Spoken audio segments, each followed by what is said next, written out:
Okay.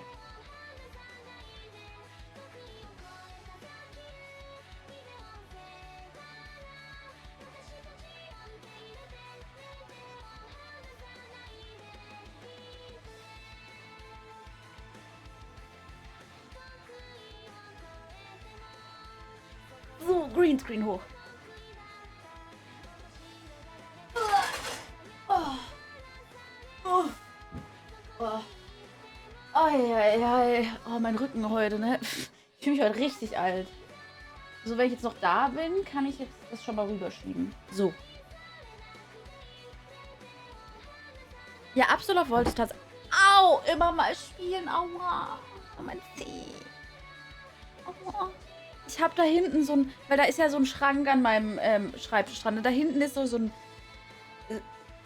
So ein Metallding halt da in der Ecke oben. Ich bin halt voll mit dem mittleren linken Fußzeh. Aua.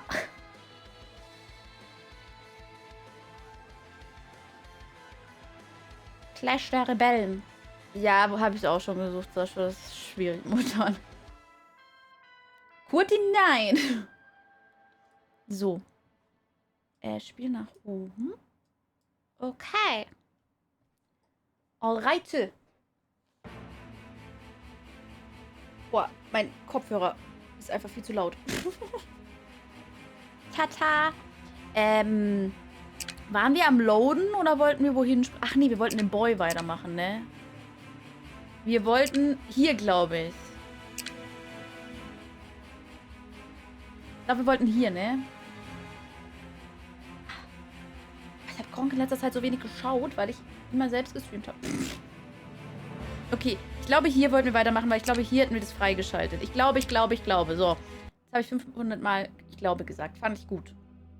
Warum eigentlich? Was ist das? Naja. Genau. Wer ist denn gestorben? Ach, Yoshiki. Ach, ich brauch den Controller heute. Heute brauche ich Controller. Kimiko. I lay looking at the ceiling for a few minutes before checking the time.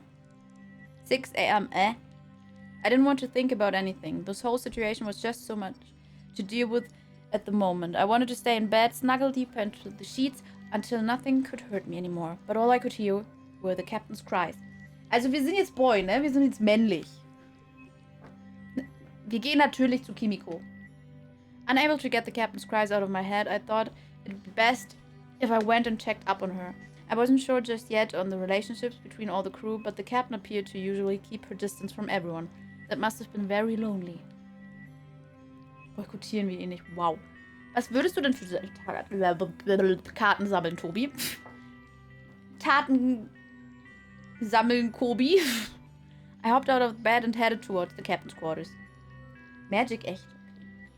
Komm zurück, Veritas. Ich hoffe, dir geht's ein bisschen besser. I arrived at the door to her quarters to find Vladimir standing outside. Vladimir? Oh, good morning.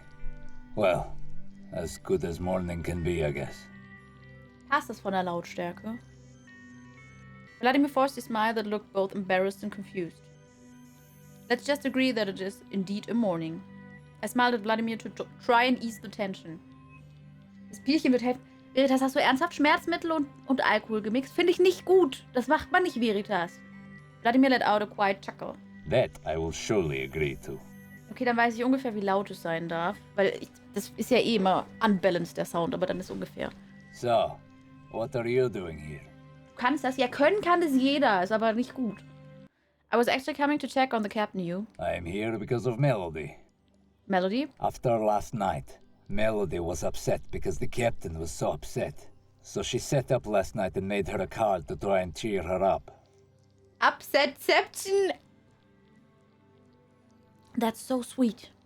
Vladimir smiled, but his eyes glassed over as he did. She said she knew how much it makes you sad when someone in your family goes away, and wanted to tell the captain that everything will be okay. Melody's mature for her age. It's unfortunate that she's being forced to deal with these issues and lose her childhood. It really is. I'm sorry. Vladimir let out a sigh as the captain's quarters opened and Melody appeared. How'd it go, sweetie? What happened?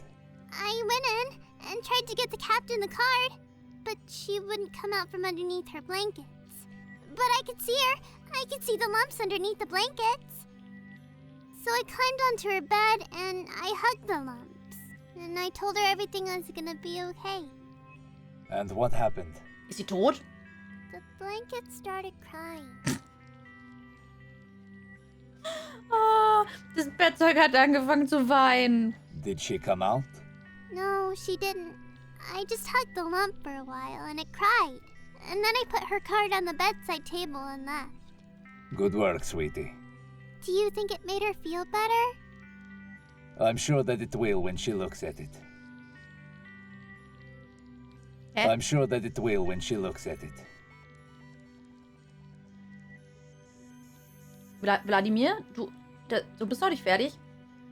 Okay, well, let's leave the captain to rest. To rest. How about we go and help Katashi with breakfast? Es ist also genau der gleiche Dialekt. Melody's face lit up as if Christmas had come early. Really? Ist so Veritas, weißt du? Der hat halt vielleicht eine Cornflakes-Schachtel. Diskriminierst du ihn nur, weil er eine Cornflakes-Schachtel auf dem Kopf hat? Entschuldigung. Yep. Do you think he'll let me stir something? Vladimir nervously laughed as if aware of his daughter's cooking abilities. I'm sure you can ask him nicely. Melody had already started skipping off down the hallway and towards the kitchen before Vladimir had finished his sentence. Vladimir turned to me and put his hand on my shoulder just as he was turning away to follow his daughter. The captain is a proud woman who struggles to ask for help. She has been ever since she was a child. Please, do your best to be a person she can turn to. Hallo Dex. Willkommen zurück. Vladimir cut me off before I could respond. She has no one really that she can turn to on this ship. She has always tried to maintain distance, and the only one who ever got through that wall was Yoshiki. She needs someone, and you're the only one that can. Warum? Hallo heilige Birma-Katze. Guten Abend. I looked into Vladimir's stern but pleading eyes. I understand and I will do my best. There's a good lad. Vladimir firmly patted my shoulder before disappearing down the hallway. I now stood alone in front of the captain's quarters and took a deep breath. Okay, let's do this! As I went to press the door intercom to ask for entry, the door itself opened. The captain must have it set to open. I stepped inside slowly. Der Tauchen hört auf. 1952, das ist die Zeit für alle. As I entered, I could see exactly what Melody had described. A lamp underneath the blankets on the captain's bed and a handmade card on the bedside table. The lamp moved slightly as I made my way into the room. Through the blankets, a muffled and broken voice emerged. Was ist das? Who's there and what do you want? I stopped in my tracks and swallowed as I replied. Captain, it's me, Luno. What do you want? Ist aber laut. I wanted to make sure you're okay. I'm worried about you. I'm really sorry about you. Yoshiki was an awesome guy. Do you think we're all going to die at Dai's head? The lamp under the blankets cleared her throat before speaking with her usual stern tone. I'm fine. Thank you. Okay, let me rephrase that. I know that you aren't okay and that you're saying you're fine is your deflection. Of course I'm okay. Why would I not be? Warum ist hier Smogon? Nee, ist doch Smogon. Nee, Slimer. Das sieht aus wie Slimer. Because of yesterday. That was upsetting, but it's over. Hey, das hat mehr Bewegung als jedes andere Bild. At least come out and lie to my face. Go away. I'm fine. Ein Weingeist. If you can come out from under there and look me in the eyes and say you're alright, then I'll go away. The lamps under the blankets shifted and moved until something resembling a person came out. Purple hair emerged from the top of the blankets, followed by shoulders. It looked like the captain was facing me, but it was hard to be sure, as she was mostly hair. She brushed some of it back. Her eyeballs were pink and her entire face had a flushed tinge to it. The area around her eyes was so puffy it looked painful. But she did her best to look at my face. I am... She burst into tears again, unable to keep up even the most feeble pretense. I failed him. I am so sorry. I tried. Okay. I did. I tried. Of course you tried. No, you don't understand. I told him it would be okay. That he'd be okay. He believed me. He trusted me. Sometimes things are just out of your control. That's not your fault. Then whose fault is it? I'm the captain, aren't I? Yes, but Then I am at fault. Yosh. she couldn't finish saying his name. She broke down into tears again, her whole body shuddering with every loud sob. I very much doubted that hugging would help, but I couldn't think what else to do. I sat down on the bed beside her and put my arm around her. She was stiff and tense, but didn't pull away or ask me not to touch her. The captain was sitting with her feet curled to her side, and she kept leaning forward like she was trying to fold herself in half. Then she'd rock back again. I tried. She had started to soften into my touch, and she no longer sat rigid, but leaned into me as I began gently rocking with her. Es klingt so falsch. I know Do you that. think he knows that? Of course he does. I know he does. Do you think he knows? Vor allem sieht sie halt auch dementsprechend aus gerade. This brought on a fresh torrent of sobbing. Kimiko was almost pushing me over, falling into my support, so I pulled my arm tighter and shifted a little to make myself a more stable anchor. Thank you. Jetzt wird gerockt. She was pushing the hair away from her face again, forcing it behind her ears. She was normally so neat and orderly with her hair carefully groomed. I hadn't realized there was so much of it. It's okay. Being captain doesn't mean you're not allowed to have feelings. They're my crew, and I know I'm not supposed to. I have to look out for everyone, but he was like my little brother. He was my little brother.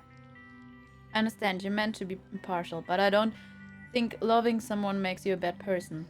Or a bad captain. Thank you for saying that. Ach, gern doch. You know Melody left you something. Should we look at it? The captain nodded slowly as she did her best to regain composure. I reached over and picked up the card Melody had left. There was a big orange smiley face on the front and some blue love hearts in a line along the bottom and top. She's such a nice kid. She's very empathetic. Though I'm not sure that's a good thing in our current circumstances. Poor kid. Kimiko opened the card to read what Melody had written inside. Dear Captain, I'm very sorry that Yoshiki has gone like my mummy. I hope you feel better. I drew the ego lanch for you. I thought perhaps she'd cry again, but maybe the captain was out of tears. Instead, she sat up straighter, almost proudly. Great spelling. She really is such a wonderful child. We both looked at the drawing. The trees and vegetable garden were neatly drawn, and it was easy to see what they were supposed to represent. Melody had obviously put some care into her picture. She's a better artist than I am. Ouch! Kimiko smiled. And me. Yahoo!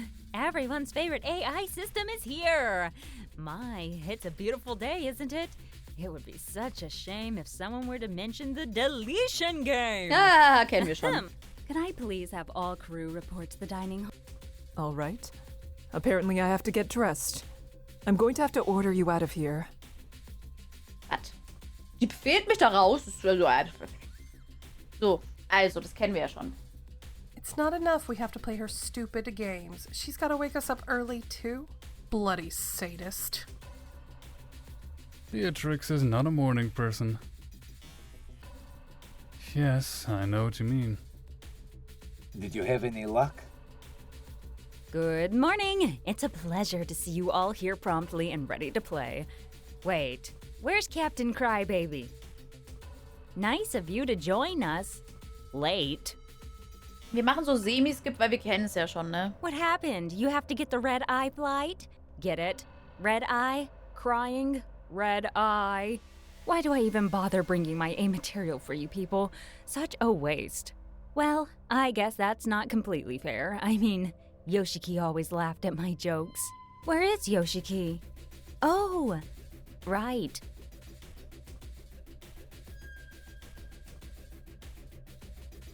Ouch. All right, I can't hold in the excitement any longer. Welcome to round 4 of the deletion game, Bidding Wars. I have noticed a certain lack of, what's the word? Teamwork. So I Cut. Well, it is now. If you so the game now. What? What? I want to stay with Papa. Papa! Di says we have to go outside. Papa. Please, Melody. Come outside Ja, with das ist me and genau I'll das explain this gleiche, game aber da to wollte you. sie bei mir bleiben. No talking to the other team now. Nicholas is on our team. You like Nicholas, don't you? Ja, One time, he let me put his band-aid on. Well, let's go out and talk to him. Maybe he has more band-aids.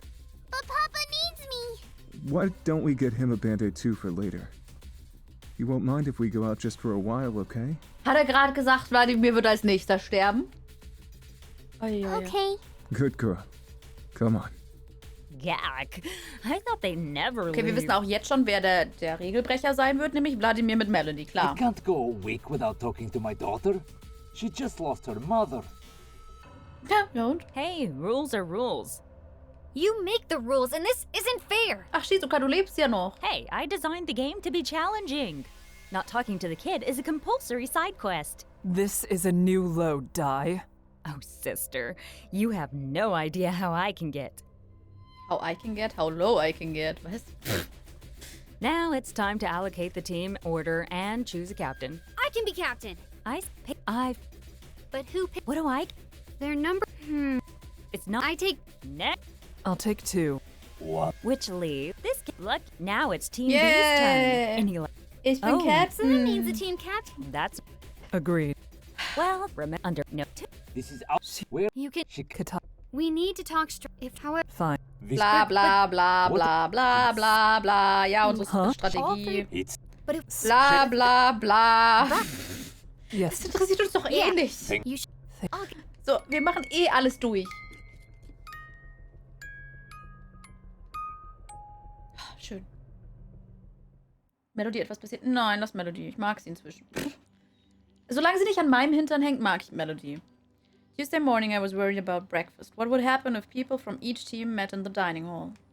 We'd have to be very careful not to speak to or even communicate with one another. Dai hadn't specified exactly what was counted as communication, but it was probably best to assume she'd be really strict about it. Alle werden sterben, richtig. But what would my team eat? Katashi couldn't speak to us even about meals. I went along to the dining hall anyway to see who was there. I found Kimiko and Vladimir sitting at the table talking to Ai. Good morning. Hi. Hello. Sit down. Shizuka's making us breakfast. So, how long do we have until we get close? We are close now, Captain. Please specify. Close enough that it's dangerous. It will most likely be Sunday. Are they talking about the black hole? Yes. You look well. Did you sleep better? Ach, gestern sah ich also nicht gut aus. I did. You seem alright too. Do you know how Melody is? Did they find the thing we left? They disappeared last night. Ai says that Melody slept in Katashi's quarters and had fun. Well, that's good. Well, that's good news, I suppose. So you're saying we're likely to hit the most dangerous point right when Dai will drag us back into playing this new game? Yes. Yes, Also, that is correct. I'm not even surprised. Thank you, Ai.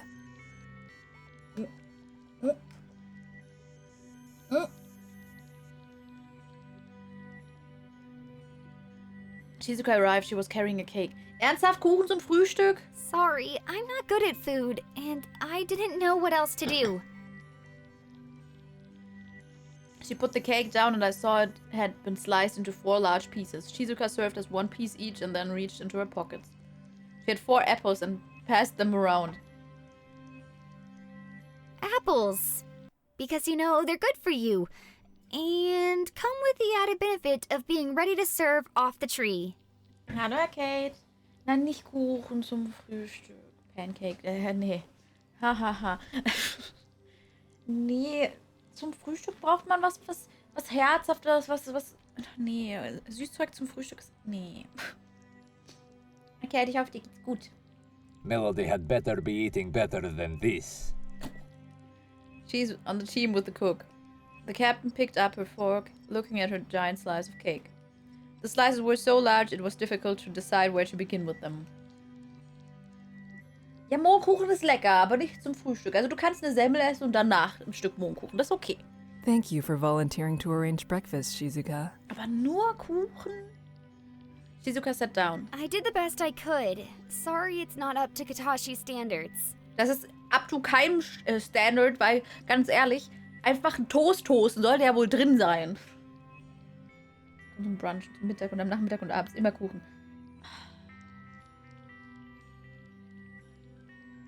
Nee, könnte ich nicht. Cake wasn't a breakfast food I was familiar with, but it sure was a delicious one. Toastkuchen. Oh. I didn't cook, so I've got no complaints. Thanks, Shizuka.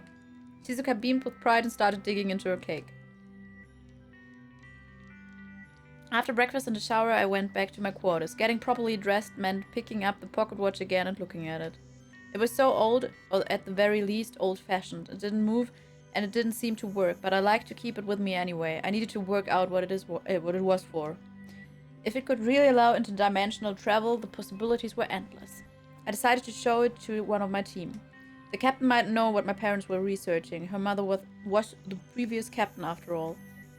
But Vladimir actually knew my parents, and he was a scientist. Then again, he was also very distracted. Shizuka was good at games and puzzles, and the watch was a kind of puzzle. Maybe she'd be able to figure out how it worked.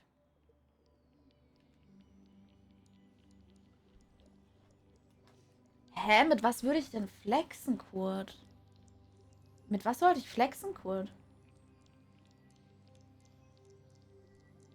Ich weiß nicht, was du meinst. Also, was meinst du denn?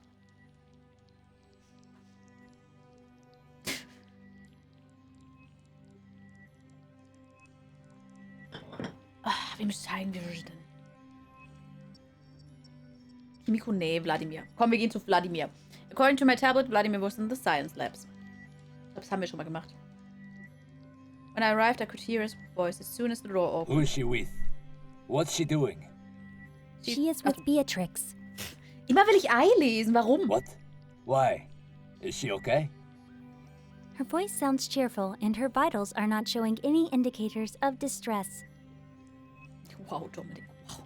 Not showing any. You're a computer. You can't understand people and their feelings. I cannot. So don't you tell me my daughter is okay. I can only give an accurate assessment of her demeanor and vitals. I apologize if these methods of assessment are inefficient. Is here. I must leave. I am needed elsewhere.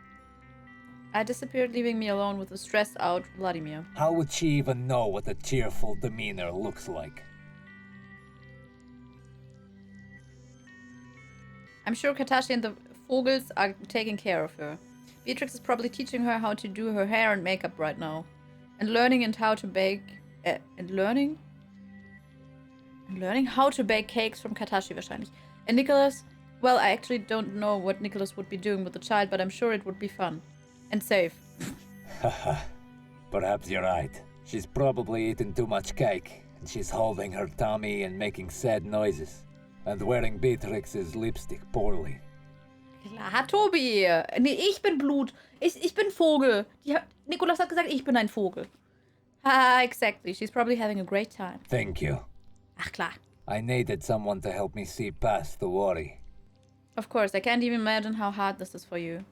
Vladimir was under a lot of strain. He didn't need me bothering him with my questions about the watch. I decided to leave him alone.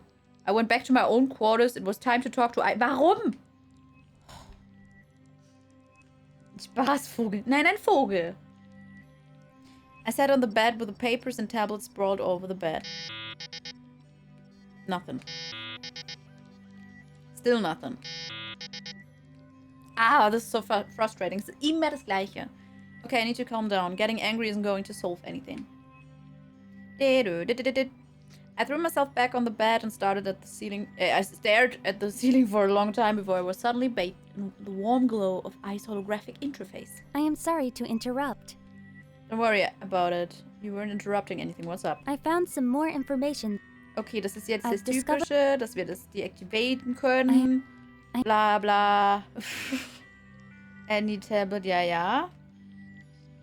And the other team. Okay, gut. Das kennen wir. Ich überskippe jetzt echt hart einfach alles, was wir an Grundszenen schon kennen.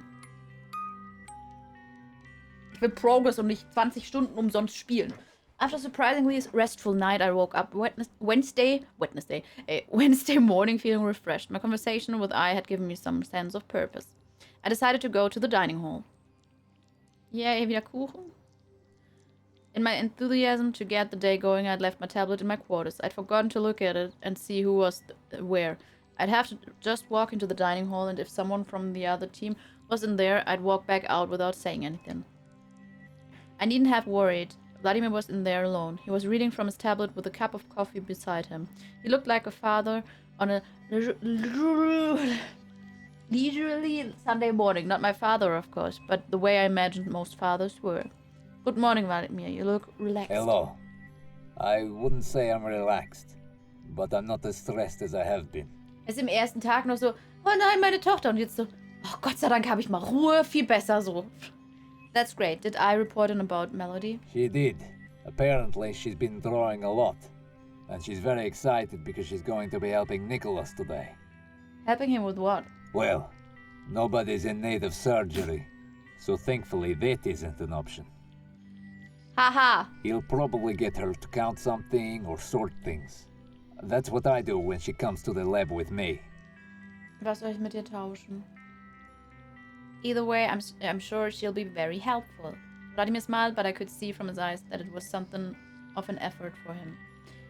Where is Shizuka and the captain? Have you seen them today? Vladimir explained that Shizuka was in the kitchen and that the captain hadn't come for breakfast just yet, which is, he noted, was odd since she's normally an early riser. She's grieving. That is most likely, so I'm not too worried. She needs her space and some time. Oh, lass dir schmecken, Veritas. Nimm die Karten und du gibst mir einfach die beiden. Nee, danke. Kurt, du hast mir gar nicht zugehört. Ich hab gesagt, also Flemmi ist ja schon toll und so, aber Pummelow. Nee. Sorry. Clearly, Vladimir was as okay as he could be under the circumstances. I wanted to check on the rest of my team. Shizuka was right nearby, but I wasn't concerned about her too much. On the other hand, the captain wasn't well, but I'd have to go searching for her. Auf jeden Fall zu Captain. Ja, und ich habe Digimon-Karten. Und ich mag die Digimon-Karten behalten. I'm sorry. Digimon-Karten sind... Also, Digimon-Karten sind mir wichtiger. Gut. The obvious place to look for the captain was her quarters. I pressed the button for her intercom. Come in. A croaky voice didn't manage to call out very loudly, but I managed to hear it, and the fit of coughing that followed it. Dir dein Hund? Was? Let myself in? Fehlt irgendwas, ne? And found her sitting on the edge of her bed. She was half dressed and looked like she was halfway through the process of putting her hair up. Are you alright? I'm fine. She didn't look fine. She was pale with a sweaty sheen all over. Her eyes weren't focusing on my face. Excuse my disheveled look. I'll be ready and back to work very soon. That's okay. You can take as long as you need. Still looking like The Walking Dead, the captain stood up, but before she could take a whole step, she collapsed. I tried to catch her before she hit the floor, but I was too slow. I rushed over to her. Captain? Kimiko? She didn't respond to me. I felt her cheek and forehead with the back of my hand. Her skin looked pale, but she was very warm. I checked her pulse. Fast, but starting to slow. Okay, vielleicht ist doch sie das Problem, dass wir sie zu Nikolas bringen. Yes? How can I assist you? The captain is sick. I need to get her to the medic bay. Indeed. Have you checked her vitals? As much as I can in here. Nicholas and Beatrix aren't allowed to talk to us, so I need you to help me treat her. Of course. Is the medic bay empty? Oh Gott, der Blick. Yes. Nicholas and Beatrix are elsewhere. I picked up the captain, careful not to jolt her too much. In case she'd hit her head when she'd fallen, she had hit the ground very heavily. Take her to the medic bay. I will notify Team B that the area is out of bounds and that they must not interfere. Thanks. Die wird schon wieder.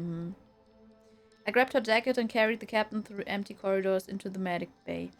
Still being careful with her, I got her laying on a bed and made sure she was comfortable. There were a lot of elements to the monitoring equipment, and I didn't know how to arrange things to check her vitals. Thankfully, I reappeared as I was looking at the dials. None of Team B will come here. Thank you. Can you tell me how this works? What do I do? Many of the vitals will be automatically measured once the diagnostic bed is on. However, that band should be placed around the arm. I did as I told me, turning the dials and then switching on the machine. Okay, I see a lot of numbers. That's her pulse rate and her temperature, right? Correct. It appears the captain has a minor chest infection. So it's not serious? It is not a dangerous pathogen. I hypothesize that it is weak enough for the average immune system to fight. It's possible that it has been in her system for some time, and her recent stress has reduced her immune responses. Stress can do that? It can. Huh? Luna? I turned back to look at the captain properly. She'd woken up and was looking around the room, trying to get her bearings. She saw her jacket on the bench beside the bed and swiftly put it on. What happened?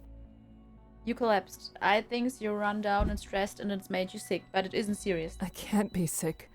I need to... You need to rest. Okay, I'm sick. But why are you here? You're not a doctor. Weil so gern geschehen! I'm not a doctor, but I can follow instructions. I was there when you collapsed. I care about you. I instinctively put my hand over hers. I care about you.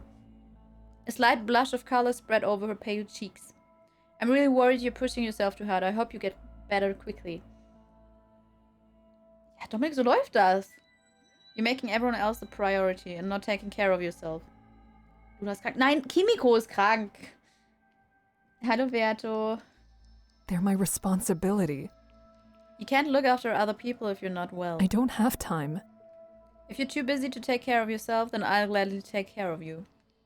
The captain was taken back by how forward I just was. After the initial shock, a soft smile spread across her face. Thank you. Ach, gern doch. I'll leave you to get some sleep. If you need anything, summon I and ask her to get me. Okay. I let her lie back and close her eyes and then headed for the door. Luno? Ja? Thank you. Really. It means a lot to me. Ich bin nicht krank, Kurt. Kimiko ist krank. Ich bin der sich alles kümmert. I decided to go back to my quarters to organize my thoughts. There was just too much going on. The watch, the new deletion game with Dai, and with the personal struggles of the crew. I needed to think about it all. I was almost back to my own room when I came across Vladimir. He was pacing back and forth in the hallway, muttering in Russian. What's wrong? Is it Melody? I says she had to get a band-aid put on her knee. Oh wow, sie ist ein Kind. Was she hurt badly? The band-aid didn't sound like much to worry about. She tripped and fell in the eco lounge. I says she cried and kept asking for me. Nein, Kurt, ich bin nicht krank. Ich drücke dir die Daumen, dass es auch wirklich bei einer halben Stunde bleibt, Veritas. A little scraped knee wasn't such a big deal, but it must have been hard to know his child was wanting him and he couldn't go to her. I'm sorry, Vladimir. This must be hard. Is it just her knee? I don't know. I can't know. Was I worried? I doesn't know what's worth worrying about. I just meant that if it's only a scraped knee, she'll be alright. She's safe. I don't know that. How did she fall? Was anyone watching her? Jetzt hört auf, ich bin gesund, Mann. How do I know they're looking after her properly? I know you're worried, but it sounds like... This game is ridiculous. And this whole situation is just stupid. I was about to answer him, but he wasn't interested in hearing me. He just made a disgusted sound and marched away from me. Die! Dürfen wir spielen? Ich habe euch beide geschlagen, Verto und Kurt. Verto und Kurt. Good morning. Ja, okay, jemand hat die Regeln gebrochen. Oh nein, schrecklich. Wir müssen das Spiel gleich spielen. Yes, I have to agree.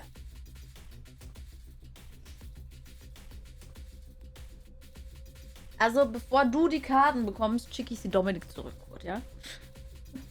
Die Veritas, du warst nett. Your dad is right over there. See? He's okay. What happened? I couldn't handle it. I had to see her. Don't beat yourself up. I don't think you were supposed to handle it. Forget Dai's stupid games. I will personally execute whoever's responsible for this. My games? Stupid. How dare you? That being said, I am interested to watch you execute someone. How will you do it, Trixie? Tisk. I bet you are a strangler. Are you, Trixie? A strangler? Let's just sit down and get this over with. Gut, du bist böse, weil du es mir nicht gönnst. Man muss gönnen können. As I'm sure you are already aware, the rule forbidding communication between teams has been broken, which is why you've all been summoned here this morning. This isn't fair! All the rules were clearly explained, and an opportunity was given to ask for repeats and clarifications. What's not fair about that? Nee, du willst mir die Karten immer wegnehmen. Separating a child and her father isn't fair. Ah, yes, but life is not fair. Fate. She is a cruel mistress. Oh, hey, what do you know? So am I! But sometimes I can be generous, and so, ladies and gentlemen, tonight, or this morning, or whatever this is, I present to you, courtesy of the rule-breaking Vladimir, the punishment. That's right. You get a punishment. And you get a punishment. And you get a punishment. But we didn't break. Ja, wir spielen jetzt das Spiel, ist okay.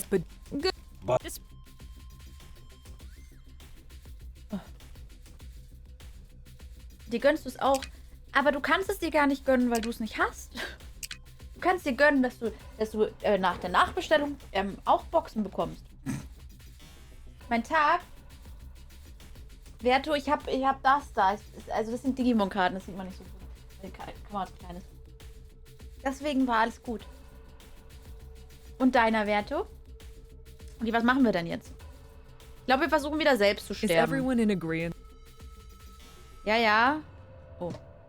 Thank you for your entry. Please exit the dining hall so that stinky team. Ich wurde nach meinem Tag gefragt. Das ist Teil meines Tags. Wonderful start if you. And Okay. Your tablets will now display your team's individual points. Team, you're 5. Okay. Ich gebe mir mal am wenigsten Punkte, meine ich.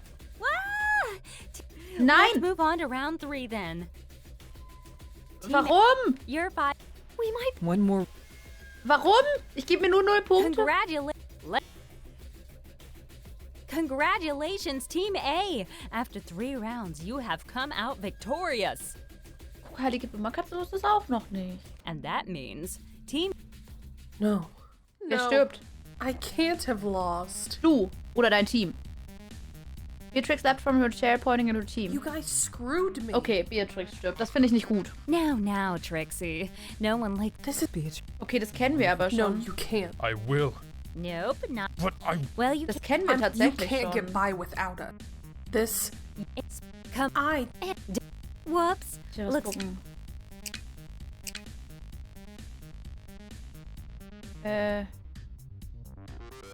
Es ist einfach... Yoshiki ist schon tot, das kann nicht sein. Okay, es ist trotzdem anders. Aber es ist das gleiche, was... Kennen wir schon. Ooh, can't wait. Huh, that's actually you too. Bitch. Yeah. I never. No. Nickel. Die? Nick. I'll. They're. Here we are. Nicholas, if you would step into the surge. Ist ja auch der gleiche Tod, ne? Well, I did say rules are rules. No. 2. Nicholas. Not so fast. Time for a game within a double. What? Das ist genau das, ne? Ja, ja. Did you? I know. What a real. Not. Rocky vs. Michael Jackson. Okay. Oh. Hallo, Andi. Warum? Warum, Andi? Cool, das ist nett. Ich mag dich auch dennoch. Auch wenn du mir meine Karten nicht vollständig gönnst. Jetzt bist du müde. Dann entspann dich und dann schön schlafen. Hoffentlich hast du schon was gegessen, weil Essen ist wichtig. We made it to the kitchen where I saw Beatrix hurriedly mixing liquids on the counter. Oh. We need to get to the. Not again. Real. What about 11 to 1? No. Oh. Hä? Warte mal, was? Okay. I knew there must be a. You've got 2.5 minutes. Did I mention you need to be 100% dead before I turn his oxygen back on? You've got 2.5 minutes. Was? Warte mal, das letzte Mal ist sie gestorben. Beatrix ran into the I storeroom. knew there must be a way to jazz up a poisoning.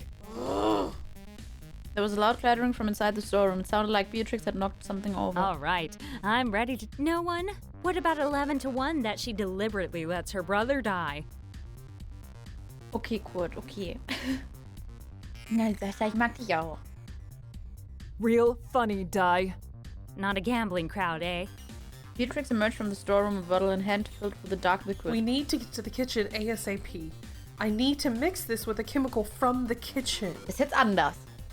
Beatrix ran as quickly as she could towards the kitchen. The rest of us followed quickly after, leaving Nicholas alone and confused in the medical bay.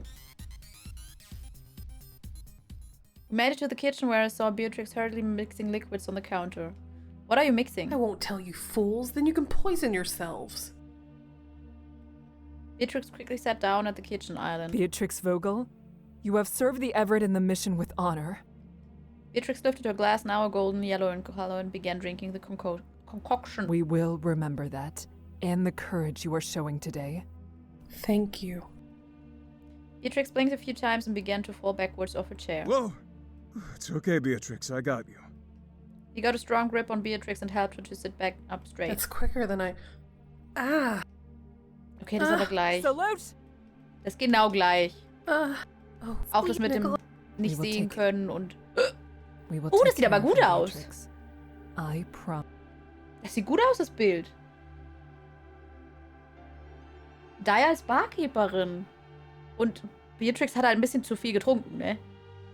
I didn't know if Beatrix was still conscious enough to hear the captain. Her whole body jolted in another spasm, but she didn't cry out in pain. She's got no grip. Ein Bad zwischen Himmel und Hölle. Richtig so, Verto. Hallo zum Wasser. Ja, ist typischer Freitagabend. Stimmt schon, ne? Beatrix. Even the spasms seemed to have stopped. Beatrix! Katashi put his ear to her chest and a hand in front of her mouth and nose. Klar tut er sein Ohr an ihre Brust. Klar. Natürlich, Katashi. Das machst du nur, weil du nach... Okay. She's not breathing. Woo! Now that's what I call a show. Hey, wir sind alle 16. Encore! Encore! She's dead. Die, let him out. Very well. Rules are rules. The surgery door is now open and oxygen restored to that room. Klar, zu rein medizinischen Zwecken. Kimiko and I hurried back to the medical bay. Lebt er jetzt noch oder nicht? Nicholas was conscious, but the quick, hurried breath made a wheezing sound as his body was still in panic mode. Okay, er lebt. The captain and I eased him gradually to a sitting position. She... I'm so sorry, Nicholas. Can I... Nein, wir sind alle 16, Kurt. You want to see her? Nicholas just nodded. Toll, weil sie so gut aussieht gerade, oder was? Between the two of us, we were able to help him stand up and walk to the kitchen, where the others stood gathered around Beatrix, who was laid out over the bench. Melody held out her hand to touch Beatrix's limp arm. She was so sad. We should go back to our quarters. Nicholas? Yes. I'm sorry that Beatrix has gone away. So am I. Let us know if there's anything anyone can do. Come on. Let's go home. See you tomorrow. Bright and early for a brand new game. Woanders eine 60 steht. Nier habe ich tatsächlich noch nie gespielt, nein. Ich glaube, es ist nicht mein Gameplay. Also, ist nicht so meins, glaube ich. Vladimir squeezed Melody's hand and led her out of the room before Dai could say any more. All right. Katashi, can you please help Nicholas with her body? Can I have a minute with her? Of course. Everyone out. The captain led the way out of the kitchen. Those of us who remained stood around in the corridor silent. Eventually, the captain spoke. I suppose we should disperse. Katashi, can you wait here for when Nicholas is ready? Of course. Everyone else, let him have space. Don't try to push him to talk or anything. We each went out separate ways, most of us to our quarters, to hide away and wonder who Dai would take next. Awesome Insta-Content. Bald bestimmt. I tossed restlessly all through the night. Beatrix died 1,000 times in 1,000 different ways every time I closed my eyes. I rolled over, trying to get more comfortable when I met some sudden resistance. Hey! Glaube ich. Also, aber ich würde, das ist genauso wie bei Little Nightmares. Das ist wahrscheinlich besser, weil ich es irgendwo gucke, als das selbst zu spielen. Ich glaube, ich hätte da spielmäßig nicht so viel Spaß dran. Story und visuell auf jeden Fall. Also Kurt, weißt du, das Problem ist, also ich habe keine Speicherkarte für meine Kamera, deswegen kann ich natürlich keine Bilder machen, weißt du, weil mein Handy ist halt das Huawei P20 Lite und das macht echt keine schönen Fotos, weißt du, und deswegen kann ich keine guten Fotos machen, deswegen gibt es so wenig Insta-Content. What the... I opened my eyes to find Shizuka in my bed, but what was more confronting is that she didn't even seem to see it as problematic. Just try not to hit me again, okay? Good night. Nein, Kurt. Also rein theoretisch habe ich nicht gelogen, weil Speicherkarte habe ich nicht für die Kamera. Und es ist ein Huawei P20 Lite und es macht keine guten Fotos. Also von dem her habe ich nicht gelogen, nein. Pixel 5, ja, nee. Shizuka rolled over and went back to sleep almost instantly. She slept with her mouth slightly open and she made a gentle snoring sound. Jetzt haben wir Shizuka bei uns schlafen. Davor Yoshiki und jetzt Shizuka, oder was? Oh, Shizuka, you've made a terrible mistake. I quietly slipped out of my bed and grabbed a pen from my desk. Time to let your inner artist shine, Luno! I worked my magic, channeling my inner artist. Wow, Shizuka, you could sleep through the apocalypse. I chatted to the komatösen Shizuka as I continued. Ja, Verto, genau. Ja, hast du das letzte Foto aufgenommen?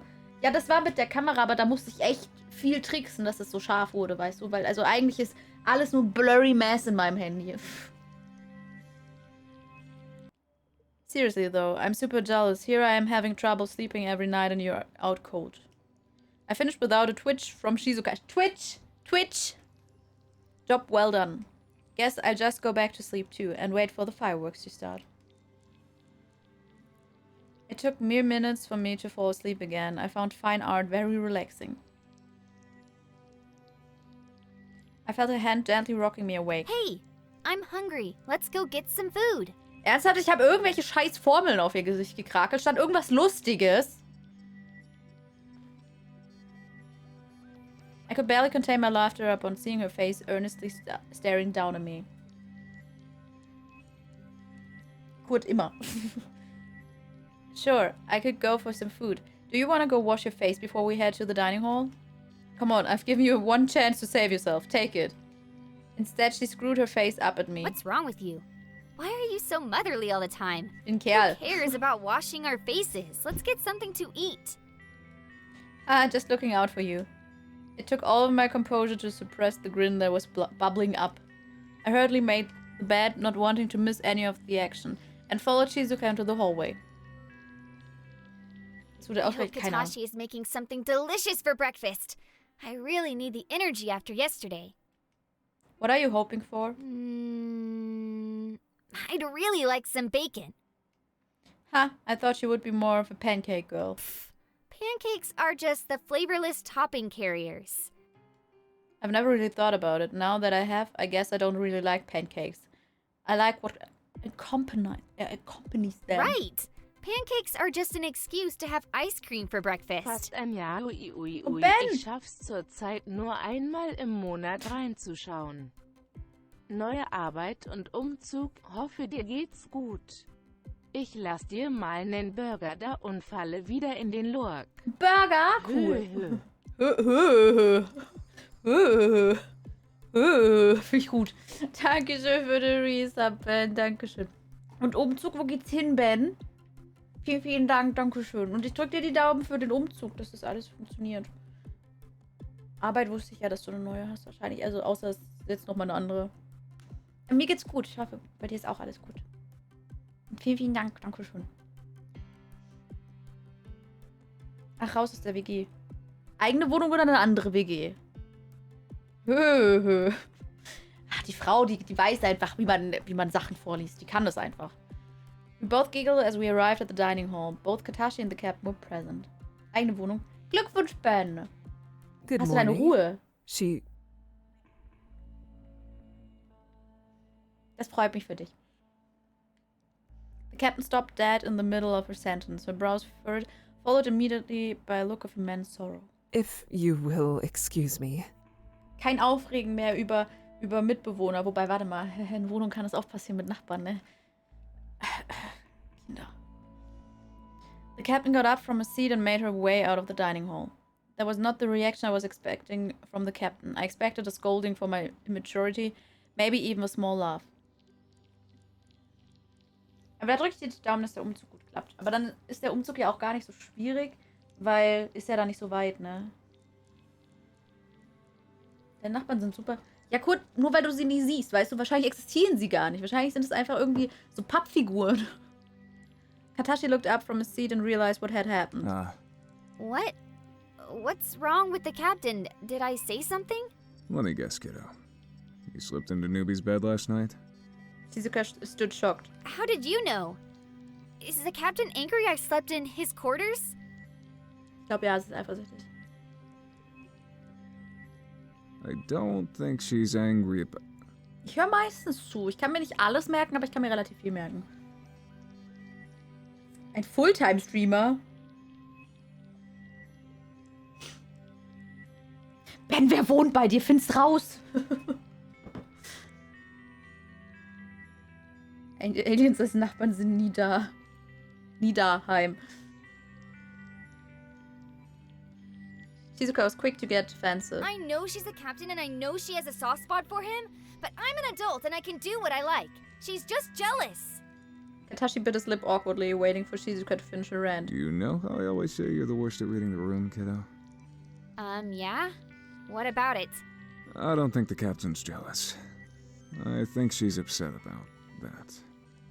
Katashi pointed directly to Shizuka's face. What? What's wrong with my face? Perhaps it's best if you go to the bathroom and check it out. Warum ist sie denn please. sauer, nur weil ich sie angemalt habe? Shizuka dashed out of the dining hall, leaving me alone with Katashi. I didn't know that it would cause such a problem. It was supposed to be a joke. Katashi let out a hearty laugh. Look, newbie, you did a great job. A+ on the workmanship. And it's every bit hilarious as it was when Yoshiki used to do it. Das ist gut, Ben.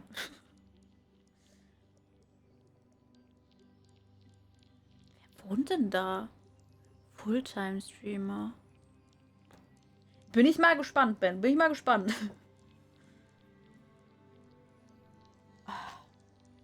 Yoshiki hat es also immer gemacht. Gut, dann ist sie halt, naja. Yeah, tough luck there. Yoshiki used to get in trouble with the captain all the time for drawing on Shizuka's face when she slept. I didn't know, I'm so sorry. Don't be so hard on yourself. It would have just struck a little close to home for the captain. I felt terrible. Katashi saw that and tried to lighten the mood. Shizuka sleeps like a rock, eh? Fulltime wird schwierig, ne? Ich bin ja selbstständig. Offiziell als Grafikdesignerin und Streamerin. Ich meine, rein theoretisch, wenn ich einfach sagen würde, okay, ich streame jetzt nur noch, ist es auch meine Entscheidung. Also rein theoretisch könnte ich sein. Ha, yeah, she certainly does. One time Yoshiki thought she was dead, then panicked and woke Beatrix up. He was lucky to live through the night. Das Problem an der Sache ist nur, also geldtechnisch würde es wahrscheinlich nicht reichen. Wow, he must have been pretty upset to wake Beatrix up. I've only known her for a few weeks and I would rather jump out the airlock than get her out of the wrong side of bed. You know her well enough, it seems. Ja, das ist Twitter auf jeden Fall. Ach Quatsch, okay, ach Quatsch. Das müsste schon, also das müsste so viel mehr sein, da bräuchte ich erstmal, also mehr Zuschauer, weil sonst muss jeder gefühlt, also zu viele im Monat zahlen, nicht wahr? Ach, YouTube kann nicht sein. Komm, wer streamt heutzutage schon noch auf YouTube? Ich meine, Fulltime-Streamer, da muss er ja, also der kann sich ja scheinbar eine Wohnung leisten. Das heißt, er muss ja schon, also eine gewisse Größe haben, ne? Ja, gut, die habe ich schon immer und also es funktioniert nie damit. Just as Katashi finished his sentence, Shizuka exploded through the dining hall doors, barely stopping for them to slide open. What the hell? Was denn? Ha, I see you've managed to clean up my handiwork. Maths! Of all the things you could draw in my drew equations? Richtig so, Shizuka. Genau das. I couldn't think of anything else. What would you have preferred? Anything! No wonder the captain was so upset. That's what Yoshiki used to draw too. 10.000 Zuschauer. Klar, ist so einfach zu erreichen, ne? Du siehst keine Schulter. Ja, weil ich das Oberteil immer so, weißt du, aber eigentlich ist das Oberteil so ein Oberteil. Aber machen wir extra auf Twitch so. Ob das wirklich richtig ist, seht ihr, wenn die Tür aufgeht. Diamanten aus den Augen kullern. Hast du gerade gesagt, ich hab Diamanten als Augen? Really? He drew mathematische equations? He's a mechanical engineer. He's pretty much just a mathematician who makes robots and stuff. Shizuka hesitated, realizing what she had just said. Was a mechanical Sehr laut engineer. Schulter. Danke für die 100 Bits, Kurt. Vielen Dank, Dankeschön. Danke. T3, richtig. Schulter ist T3. Dankeschön, Kurt. Ach, Verto, das war lieb von dir. Fahrer fährt los. Veritas. Ich hoffe, er fährt immer ein bisschen zu schnell, ohne dass was passiert. Glückwunsch, Kurt. Und vielen Dank. We all stood in silence. Am I interrupting something? I can come back later. Di appeared unwelcome as usual. No, wait. Why should I come back later? You come back later. Come back where? It's too early for your nonsense. Huh? I don't know why you're insistent on pushing my buttons this morning, but I suggest you stop. Okay, I'm sorry, Di. Apology accepted. Now then, it's good to see you all gathered here. I've just informed the others that it's time for a good old-fashioned team meeting. They should be here any minute now. Any minute now. Dominik, kannst du mir eine Sache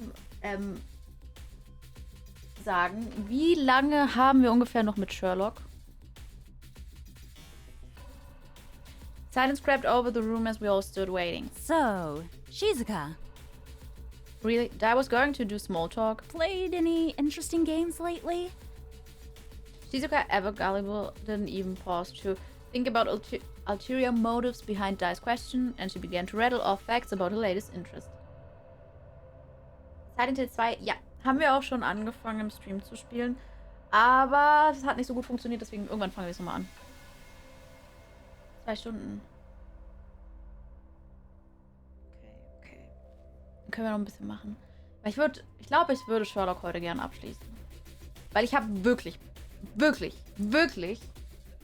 viel zu sehr Lust, endlich Night of the Rabbit zu spielen. Und dafür muss ich erst Sherlock fertig haben. Du musst mich nochmal fragen, was möchtest du fragen, Kurt? I have just started playing a game called The Letter. Boring. It's a horror game. I'm interested. You play. Just as Shizuka began to explain the intricacies of the game's plot, the rest of the team showed up. Oh, goody. Everyone's here. Enough about your game, Shizuka. Now for the real game. Der frühere Stream? Es sind alles frühere Streams, die nicht um 22 Uhr starten, Kurt. Welcome to the new round of the deletion game. Vampire Terror, yay! Wenn wir eh nicht spielen, juhu! Ja. We understand that you have a choice in deletion game. Ja, technisch lief es nicht so gut. Also es hat geruckelt und alles. Deswegen muss ich da nochmal gucken. Das früh. Für meine Verhältnisse, ja gut. Ich habe davor nur um 22:30 immer gestartet. 2,5 bis 3 Stunden. Dann gehen wir mal von 3 Stunden aus, weil es ist der Stream, dabei macht man ja mal Pause und redet. Ja, noch ein bisschen können wir machen. Vital wie immer. Er schläft halt, ne? Ja gut, ich kann nichts dafür. Aha. Ja, aber wie gesagt, irgendwie krieg ich es schon zum Laufen. Ich spiele ja momentan Resident Evil und irgendwann kommt dann halt Silent Hill 2. I woke to the sensation of being touched on the face by small, thin fingers. Was this a recurring thing now? Was I destined to share my bed forevermore? I let out a heavy sigh as my cheeks continued to receive an unsolicited prodding. I open my eyes to find Shizuka next to me. You have to wake up. Why? What time is it? Just after 4 a.m. Danke, Kurt, für das Abgift für Verto. Dankeschön. Vielen, vielen Dank, Kurt. Dankeschön. Vielen lieben Dank. Danke, danke. Mein Let's Play. Ja, trotzdem Stream ist immer noch ein bisschen langsamer. Weil da, also beim Let's Play hast du halt nicht so den Chat, ne? Why do I have to get up? I want to finish The sleeping. captain wants to see you. Ah, okay, jetzt kommt wieder das schwarze Loch, bla bla bla. Ja, bla bla, schwarzes Loch ist gefährlich, yay. Willst du lieber sterben zu 100% oder 50 was? Okay. Do you like Shizuka? That is a very personal question. Oh, I didn't mean to overstep. No, it's fine. I like everyone on the ship. Shizuka included. Weil so früh ist. Ach, danke, Kurt. Ja, ist echt. Ich finde es super schwer, so früh anzufangen. Ja, Resident Evil macht echt Spaß, ja. Ich habe nur Angst, weil wir bald Zero durch haben und 2 und 3 wird echt schwierig. Ich glaube nicht, dass wir es spielen können, weil ich. Also die Remakes habe ich schon gespielt und ich habe keine Lust, die nochmal zu spielen. Bist wieder back in the house. Ich bin eigentlich eher Team Silent Hill als Resident Evil, aber Silent Hill ist halt schwerer dran zu kommen als Resident Evil. Da gibt es wenigstens ein paar Teile. Ich muss mal ganz kurz Nase putzen.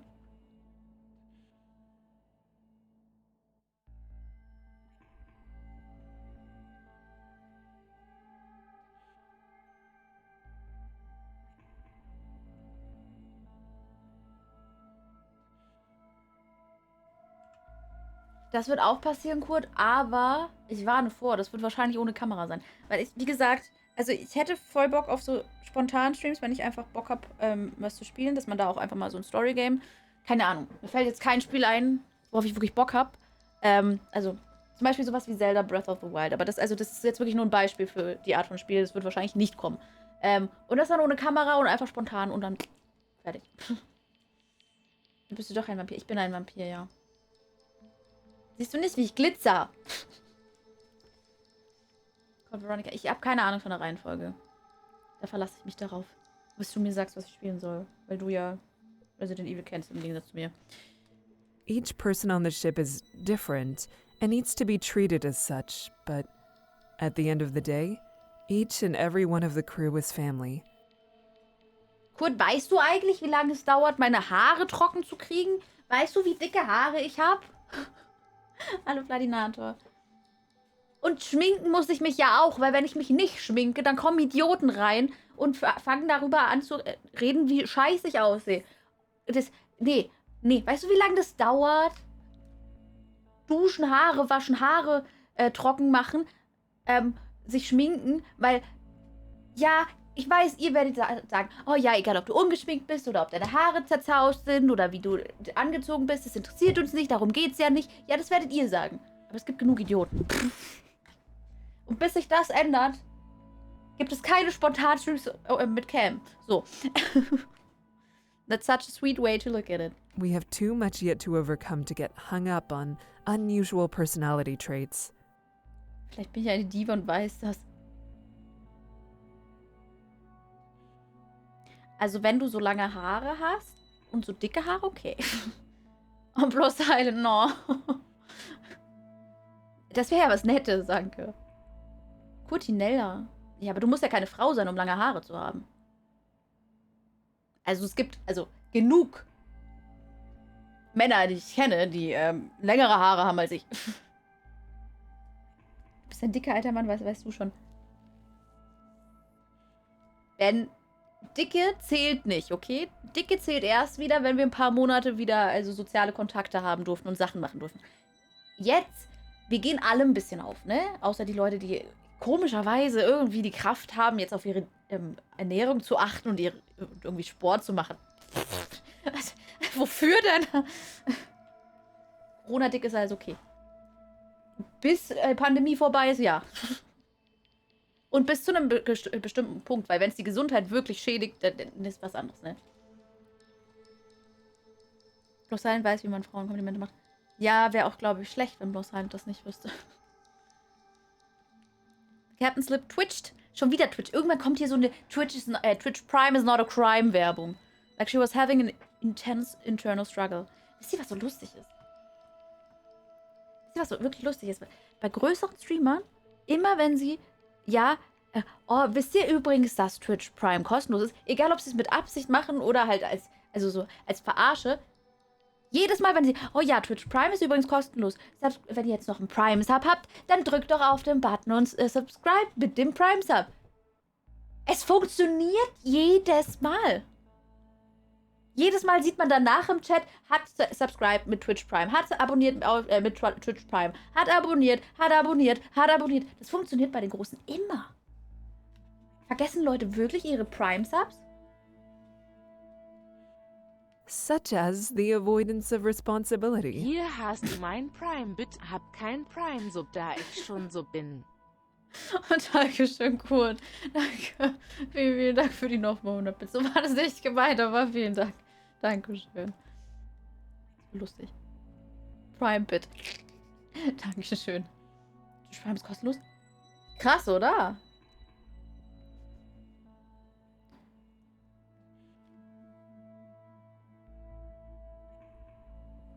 Ich schäme mich dafür nicht zum Bossa. Ich gehe ja auch raus ungeschminkt. Also klar, momentan schwierig, weil wenn man irgendwo hingeht, dann hat man eine Maske auf, deswegen sieht man ja eh nichts. Aber ich gehe ungeschminkt vors Haus. Ich habe kein Problem damit, wie ich ungeschminkt aussehe. Ich habe auch kein Problem damit, wie ich generell aussehe. Ich finde mich nicht hübsch, aber es ist okay. Also es ist so, ich weiß, wie ich aussehe und das ist okay. Ich bin d'accord mit mir selbst.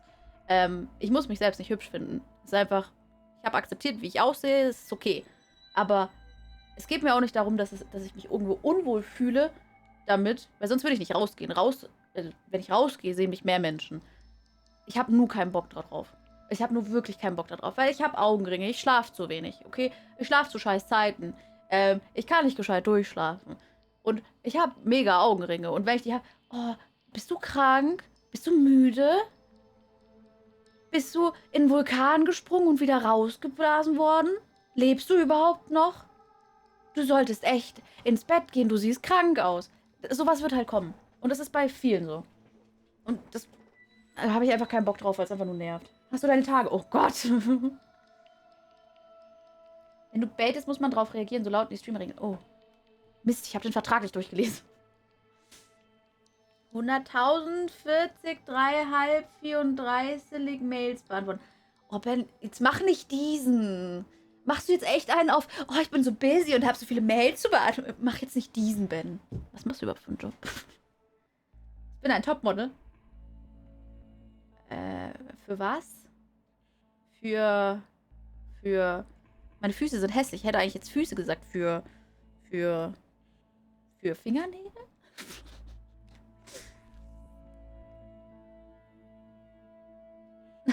No, Pro Silent. Du siehst aus wie eine Eule. Ah ja, kenne ich. Kenne ich. Ich meine, wenn ich so runter gucke, ne? Guckt mal, wie meine Augenringe aussehen. Und das, obwohl ich Make-up drüber habe. Also, Oh, Tom Bossa, dankeschön. Spam-Mails beantworten. Ja, aber du bist jetzt so dieser... Ich bin jetzt so busy, ich muss die ganze Zeit Mails beantworten. IT-Consultant.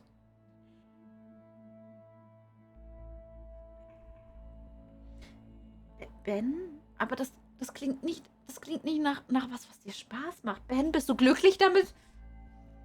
Follows für Geld anbieten? Ah, okay. Okay, ja, wusste ich nicht, sorry. Ich kenne nur Follow für Follow, weißt du. To the problem at hand. Lass dir schmecken, Veritas. Unfortunately, Shizuka has already excused herself, so perhaps you will give suitable counsel in regards to my... Ach so, jetzt kommt das. Ja, ja, okay. Ja, das schwarze Loch, wir fliegen daran vorbei. Es ist so gefährlich. Willst du sterben oder was? Ha, hi.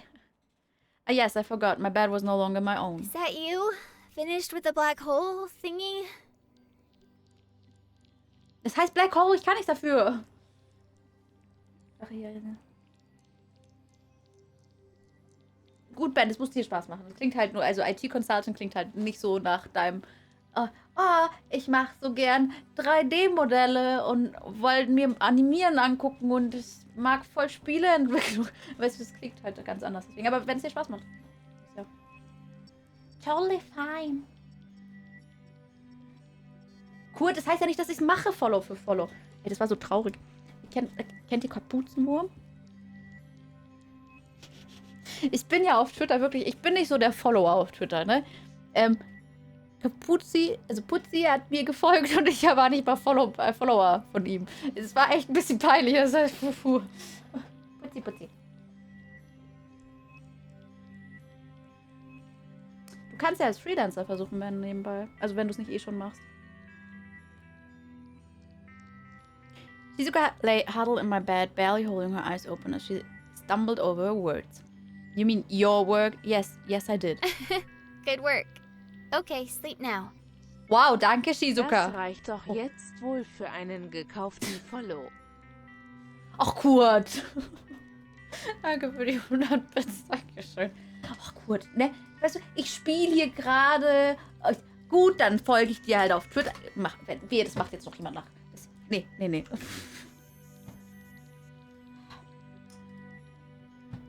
folge nie jemanden.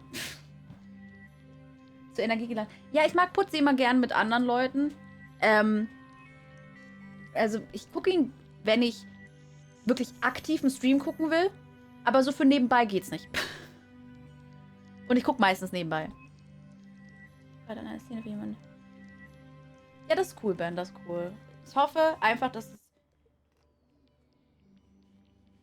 Ein Loch, nee, gut. Was bist du denn jetzt? So bin ich immer. Höher gehe ich nicht. Gut, ich habe schon längst gefolgt, okay. Ich hoffe, dass das alles weiterläuft und dass du dich verbessern kannst, dass du selbst zufrieden bist und dadurch mehr Aufträge bekommst und einfach so ein Zwischending machen kannst, damit du Stabilität hast und aber auch Glückseligkeit. Das habe ich schön gesagt. Das muss ich jetzt mal selbst anmerken. Habe ich schön gesagt. Höher gehe ich jetzt aber nicht. Hey, gut, ich hab doch schon längst. Aber danke für die 100 Bits. Also, ich habe dir noch nicht gefolgt. Nebenbei geht echt nicht, ja. Aber ich mag, also, er hat halt so einen coolen Charakter, ganz ehrlich. Also, ich finde ihn echt super. Putzi ist ein cooler Dude. Gut, ey. There was no point fighting it. To be honest, not only was she cute when she slept, it was also comforting to not sleep alone. Wie wir hier nicht weiterkommen beim Spiel, ne? I woke hours later at a much more reasonable time, ready to start the day. I got ready and quietly slipped out of my quarters and headed to the lab, leaving Shizuka to marinate on my drool-stained pillow. Ich sabber? Hallo Lurker. Hallihallo. Gut. Chaos-Trupp hier. Ihr seid echt Chaoten, das wisst ihr, ne? Österreich. Ja, ich weiß noch, als ich damals in Wien war mit der Schule, das war schon, also, da habe ich gelernt, warum Menschen sagen, Dialekte sind sexy. Ich bin sonst nicht so der Dialekttyp, ne? Hochdeutsch finde ich sehr schön. Aber, also, als ich in Wien war, da habe ich es verstanden, ja. It took half an hour to spread all of my parents' work across the tables categorically. I only had one more day before the next round of the deletion game. Now was as good a time as any to have a revelation. What? Resident Evil revelations? I stood surveying the vast paper landscape with hands on hip, trying to take everything in. Knock, knock. Was willst du denn jetzt? My heart raced as I spun around to see Katashi standing in the doorway to the lab. Was will er jetzt von mir? Ah, Katashi, is everything okay? Besides being caught in a deadly game run by an angry toaster? Guter Punkt. I guess. Then yes. Everything's a-okay. Ja, okay. Bist du mal, wer du ja, Also, an angry toaster, do you have a death wish? Why? You gonna snitch on me? Klar. Katashi made himself look very large and imposing. Of course not, I'm on your side. Good. Because snitches get stitches. Remember that. Droht er mir? I don't think I could forget this moment even if I wanted to. Good. I shifted my weight from side to side as I awkwardly tried to... Sigu. So, why are you here? I almost forgot. Good catch, rookie. Shizuka asked me to ask you if you'd like to play some games with her today. Echt nicht? Boah, wieder schon, also... Ich kenne mich generell mit österreichischen Dialekten, also den Unterschieden nicht so aus. Luna, ich mach doch nur Spaß. Ich mag es hier zu sein. Okay, und vielleicht verfolge ich den Plan, dass wenn Dominik sieht, dass ich nett zu dir bin, er mir auch Digimon-Karten schickt. Digimon-Karten? Uschi, du bist gefeuert. Danke, Kurt, für 100 Pins. Vielen Dank. Ich weiß doch, Kurt, ich weiß doch. Ich weiß doch.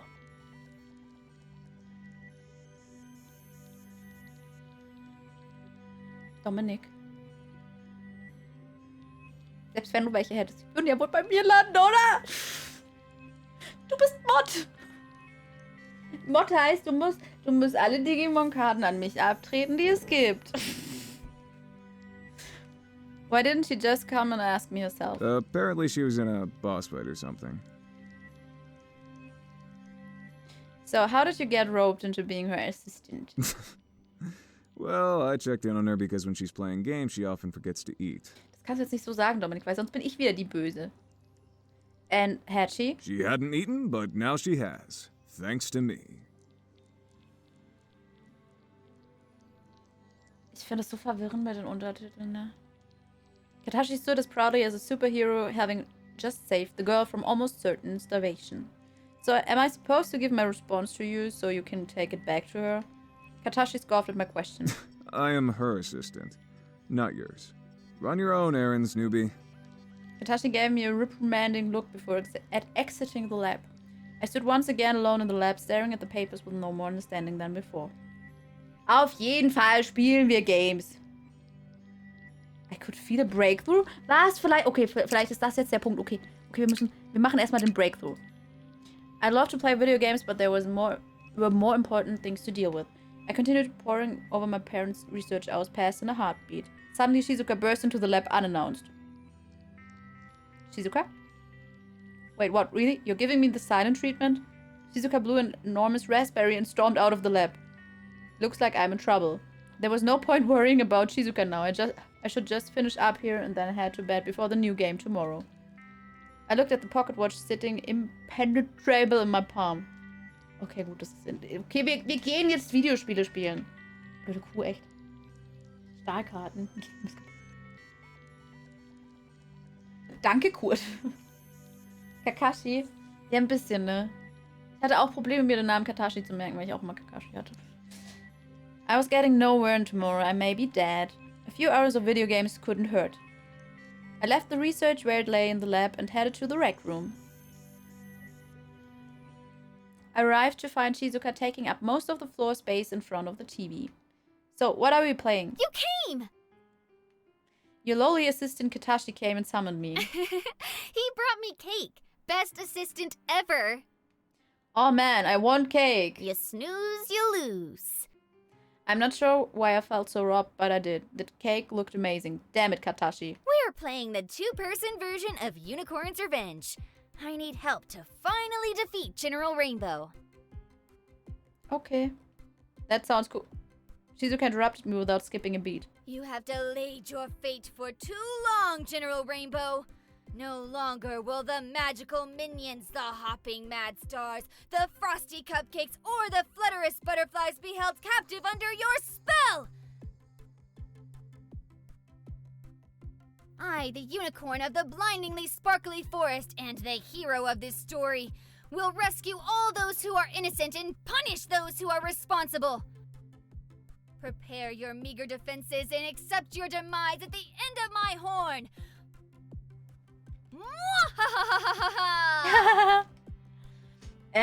Schlaf gut, Pferde, träum was Schönes. Und ich hoffe, du kommst gut aus dem Bett raus. Shizuka cackled maniacally. Shizuka? Yes? Are you sure you're the good guy? But of course, I'm always the good guy. Das stand dir echt gut, das stimmt. Shizuka tossed me a controller and I settled into a comfortable spot as the game blazed to life. Hours passed and the game's main boss, General Rainbow, still stood. Shizuka was becoming increasingly aggravated. Ah! It's just a game, Shizuka, calm down. So I was thinking... Danke für den Resub, Lurker. Vielen Dank für die 2 Monate. Vielen Dank, Lurker. Dankeschön. Vielen Dank für deine Zeit hier. Danke dir. Vielen Dank. Dankeschön. Und danke für den Follow. Blue Screen LP. LP.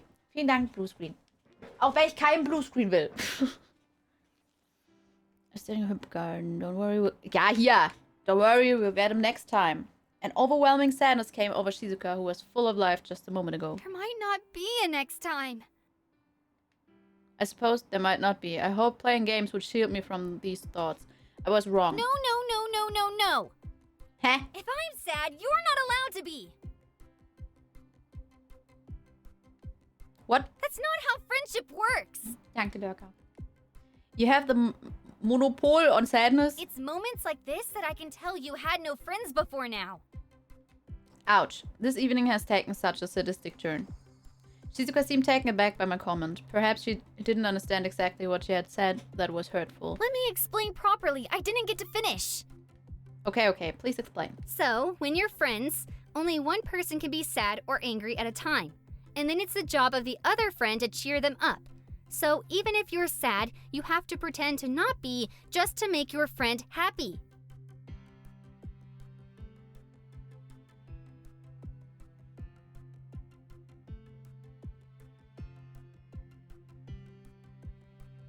Ich soll also meinen Freund anlügen? So I shouldn't have become sad, but rather I should have attempted to cheer you up. Bingo! I'm such a great teacher. Ah, thank you, teacher. I feel like I've learned a valuable lesson about friendship today. Also gut, wenn jemand sagt, okay, mein Goldfisch ist gestorben und es war mein Lieblingsgoldfisch und ich bin mit dem aufgewachsen und das war der beste Goldfisch der Welt und es war einfach mein Wegbegleiter. Und dann fange ich an, oh ja, und ich habe mir den Fingernagel abgebrochen und ich bin so traurig über den Fingernagelverlust, weil, oh, jetzt muss ich wieder Monate warten, bis der nachwächst. Okay, gut, das sollte ich vielleicht dann nicht bringen. Dann sollte ich vielleicht lieber die Person trösten, wenn sie wirklich traurig ist wegen ihres Goldfischs. Aber wenn sie sterben kann und deswegen traurig ist und aber ich genauso eine Chance habe, das nächste Mal zu sterben, warum sollte ich dann nicht auch traurig sein? Hey, would you look at that? What? I feel better, even though you were sad. Shizuka gasped at her revelation. What if making your friends happy also makes you happy? Shizuka jumped up from the floor, filled with life. All right, I'm going to get ready for bed. Thanks. Moments later, Shizuka shot out through the rec room door. Ich hab eh keine Freunde. Ja, passiert, ne? Hat momentan überhaupt jemand Freunde? I begrudgingly lifted myself off the floor. I'm getting too old to sit on the floor. I made my way back to the lab to tidy up before bed. Mit dem Fingernagel bist du auch aufgewachsen. Naja, nicht mit dem Teil, der abgebrochen ist, weißt du. Der geht ja immer wieder ab. It took me another half an hour to put all of my parents' work back into their carefully organized boxes. Sheesh, you guys. Sheesh, eh. You'd think that with so much of your research available, at least some of it would be useful. I chuckled to myself tiredly as I slipped the watch into my pants pocket and headed back to my quarters. Wo sind wir eigentlich gerade? Auf welcher Seite des Strangs unten? Ja, perfekt, das passt ja. Richtig gut. Richtig gut. As I entered my pitch-black quarters, I fumbled for the pocket watch, taking it out and placing it in its usual place on the bedside table before shedding my clothes and clambering into bed. I tried to snuggle into my blankets but met resistance. I pulled violently. The blankets appeared to be caught on something. Stop it! You're letting the cold in! Or someone. Well, I guess there was no helping it. I put the majority of my clothes back on before balancing precariously on the edge of the bed, preparing myself for a night of broken sleep. Ich find's schön, dass wir eine Bettgenossin haben. Wow! I was jerked awake by what felt like the cold hands of death clutching at the skin on my back. Once my disorientation vanished, I realized that it was just Shizuka. She had managed to somehow turn sideways in bed and she had placed her ice-cold feet square between my shoulder blades. I stood over the bed, rubbing myself warm when I saw it out of the corner of my eye. The pocket watch! The pocket watch was lit up brilliant green. This is the breakthrough I needed. I grabbed the pocket watch and stared at it, mesmerized as the green lights washed over my awestruck features. Auf jeden Fall. Wir drücken auf jeden Fall den Button. There's no time like the present. I looked over at Shizuka, who was asleep sideways in my bed, and smiled. This could be what saves her, saves me, saves everyone. Endlich wir drücken. Hi, Scarpy. Without hesitation, I pressed the pocket watch buttons. I woke up feeling quite... Wieder ist mir schlecht. My skin was basked in a warm light. A laser? Was I being attacked? Hey, he's awake! Heh. Can't see, right? It's the sunlight, I think. Hurry up, Shizuka! Get back over here. Beatrix is ready to serve. Bleiben wir hier? Bleiben wir hier? Also. Wollen wir weg? Also wollen wir noch. Also. Ich finde, das ist unser Ende, oder? He'll be fine. Get your butt over here. I still couldn't quite discern what was happening. It took about a minute for my eyes to make out anything but vague silhouettes. I felt for the watch. It was still in my pocket, but something was now seriously wrong. All the lights were now violently flashing both red and green. What could it mean? I looked up to see what the crew were doing, and what I saw in front of me was unexpected. Captain? I am a bit busy. Are you guys playing beach volleyball? What does it Volleyball? look like, Volleyball. sailor? But how? Where are we? That is unknown. Wait, how is I outside the ship? Alter, mit dem Kopf, ich seh's jetzt erst! That is... What is... War der die ganze Zeit da? Wow. Wow, bin ich. Wow, wow. Okay. Also, Entschuldigung. Also, aber Brüste, okay? Lila, rot, schwarz, hellblau.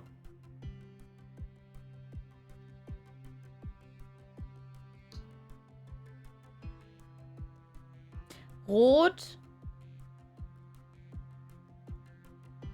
Schwarz. Hellblau, lila. Okay, okay, ernsthaft. Bevor Lurker es geschrieben hat, beziehungsweise bevor ich es gesagt habe, wer hat den Kopf gesehen? Nathaniel. Wer hat ihn gesehen? Von alleine.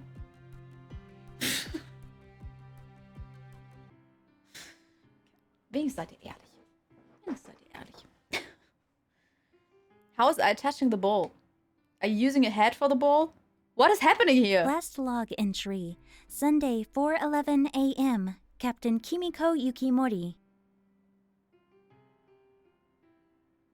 Lila, schwarz, hellblau.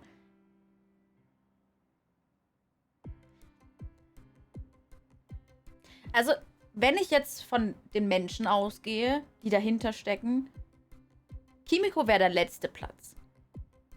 Ich mag Kimiko nicht, aber ich mag schwarze Bikinis. Aber Beatrix wäre, glaube ich, mein Favorite. Weil Shizuka ist mir zu ähnlich. Das ist, also, von der Art her. Aber Beatrix ist mein Liebling. Ja, ja, das war auch meine Reihenfolge mit dem Rot, Schwarz, Hellblau, Lila. Mors vincit omnia. Ist es wichtig?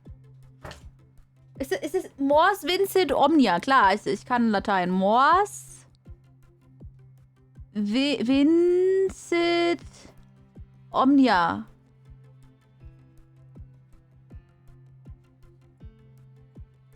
Es war ja seine Frage, aber er hat keine Antwort bekommen. We didn't avoid the black hole. That is unknown. Are we all dead? That is unknown. Who cares, sailor? Let's just enjoy ourselves while it lasts. And that is just what I did. Forever.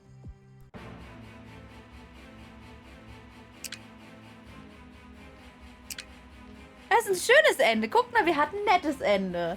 Wir haben ein schönes Ende bekommen. Wenn das Spiel sagt, es ist ein schönes Ende, dann ist es ein schönes Ende. Das Spiel weiß einfach, was ich brauche.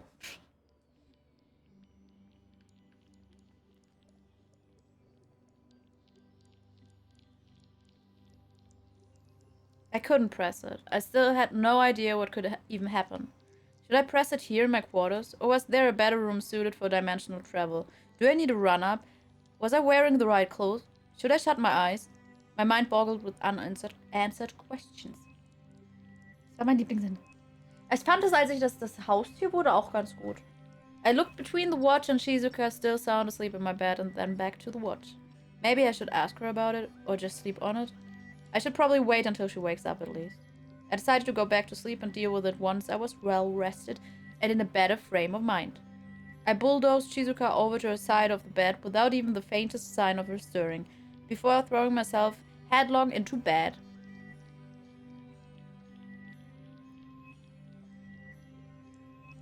Nee, das war ja nicht schön. Also da habe ich ja keinen... Also nee. What's that noise? I heard a deep, ominous rumbling. What the... Captain, the fiend still has 600 HP points remaining, and he's about to unleash his Cone of Fire spell.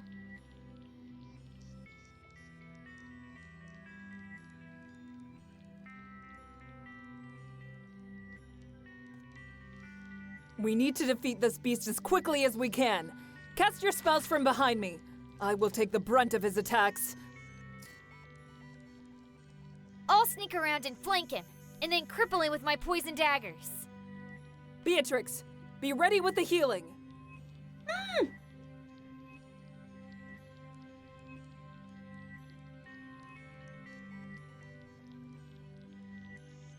Meine Rolle in MMOs ist auch immer Healer.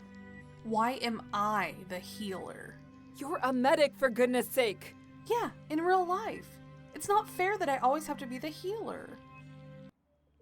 Weil die cool ist. You're a paladin. You can wield weapons. You could do damage if you wished. Yeah? They didn't really match my outfit, though. Guter Punkt. Captain, Also, the protection spell is complete. Engage when ready. mehr sieht die auch nicht.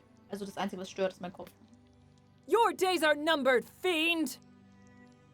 Rawr! The four of them all charged headlong towards the dinosaur-like monstrosity when... Luno! Huh? Die. Was she the creature? Luno! Die? Wake up! Hey! I don't want to have to execute you while you're asleep. That's no fun. Die, is that you? About time. What? I've been trying to wake you up for like 5 minutes. Verstehe ich, das ging mir auch so. Mir ging es vor allem so, weil ich halt bei echt vielen Sachen viel zu viele Kompromisse eingegangen wäre und ich gar keinen Bock hatte, von denen angenommen zu werden. Das hatte ich beispielsweise teilweise. Have you really? Are you accusing me of lying to you? No, I mean, I believe you. Much better. Mit dem, was dein Herz dir sagt. Sag dein Glückskeks. Gut so, gut so. Dann antworte mal mit dem, was dein Herz dir sagt. Ja, Dex, aber ich glaube, es ist normal. Ich glaube, man muss einfach erstmal reinfinden. Schwierig, ne? Leben ist echt scheiße. Wie mein Vater mal sagt, das Leben ist eins der härtesten. What time is it? Why are you waking me up? It's 7 a.m. and I'm here to tell you if you're a vampire or not. Wait, not in front of Shizuka. Dai stared at me blankly as I turned to Shizuka. She was gone. She was here before, I swear. Sure she was, stud. She was. Look, I don't care. She isn't here now. Hat sie mir die Uhr geklaut? I sat up in my bed, blinking my blurry eyes to wake up as quickly as possible. Are you listening? Yeah. In the upcoming game, Vampire Children, you are the vampire. Tja, mein Herz sieht der Kopf schreit so laut. Nur Pharmavertreter.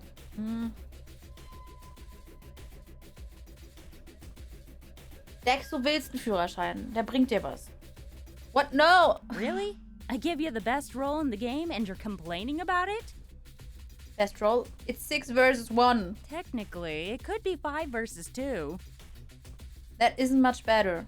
You're looking at this the wrong way.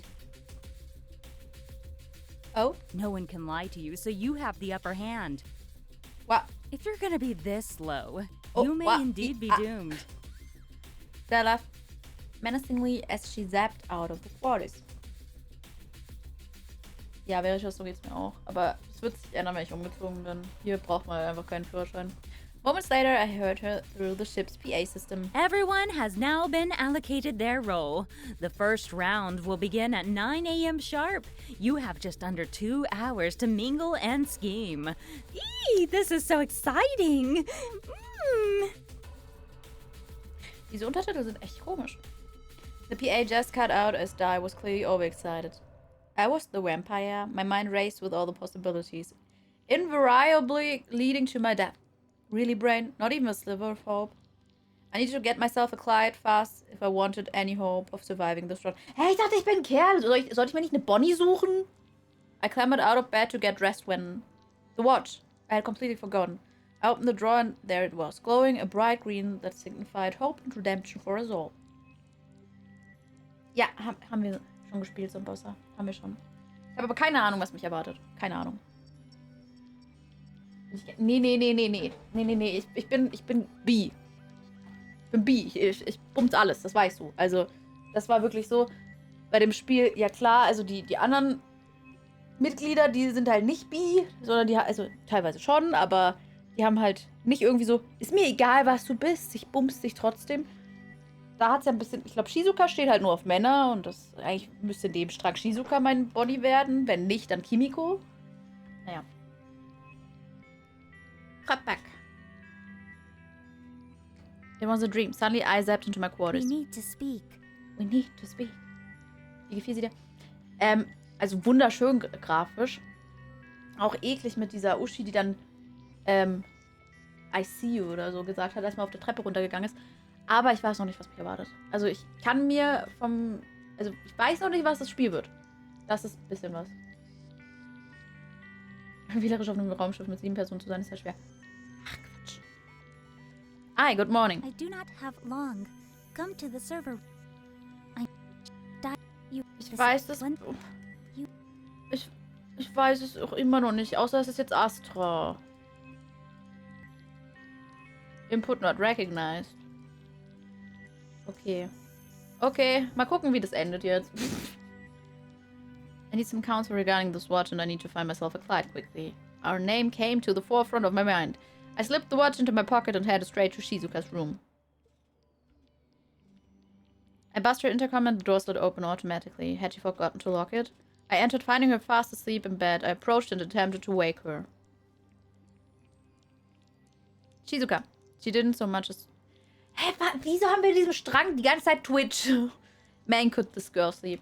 In keinem anderen Strang war das Wort Twitch dabei. Im Streamspiel? Ja, voraussichtlich schon. Yep. Nee, Dex. Nee. Also, dass Ad Astra nicht reicht, war klar. Ich dachte nur, wenn wir wirklich verschiedene Passwörter haben. Wir haben in dem Strang den Astra-Code bekommen.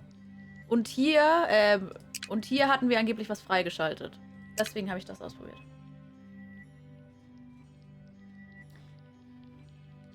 I placed my hand on her shoulder and shook her gently.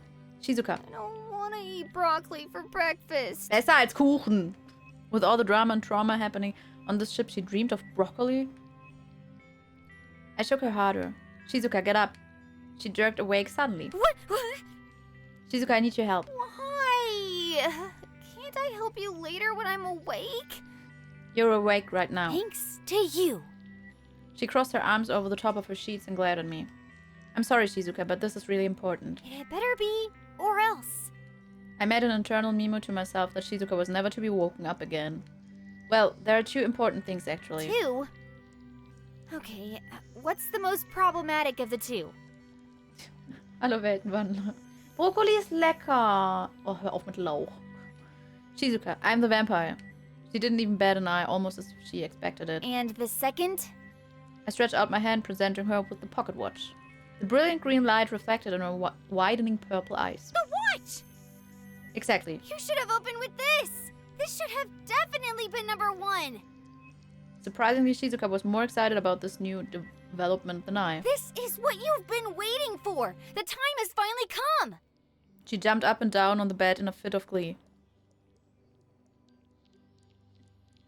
Why wouldn't I be? But we don't even know how it works. That doesn't matter.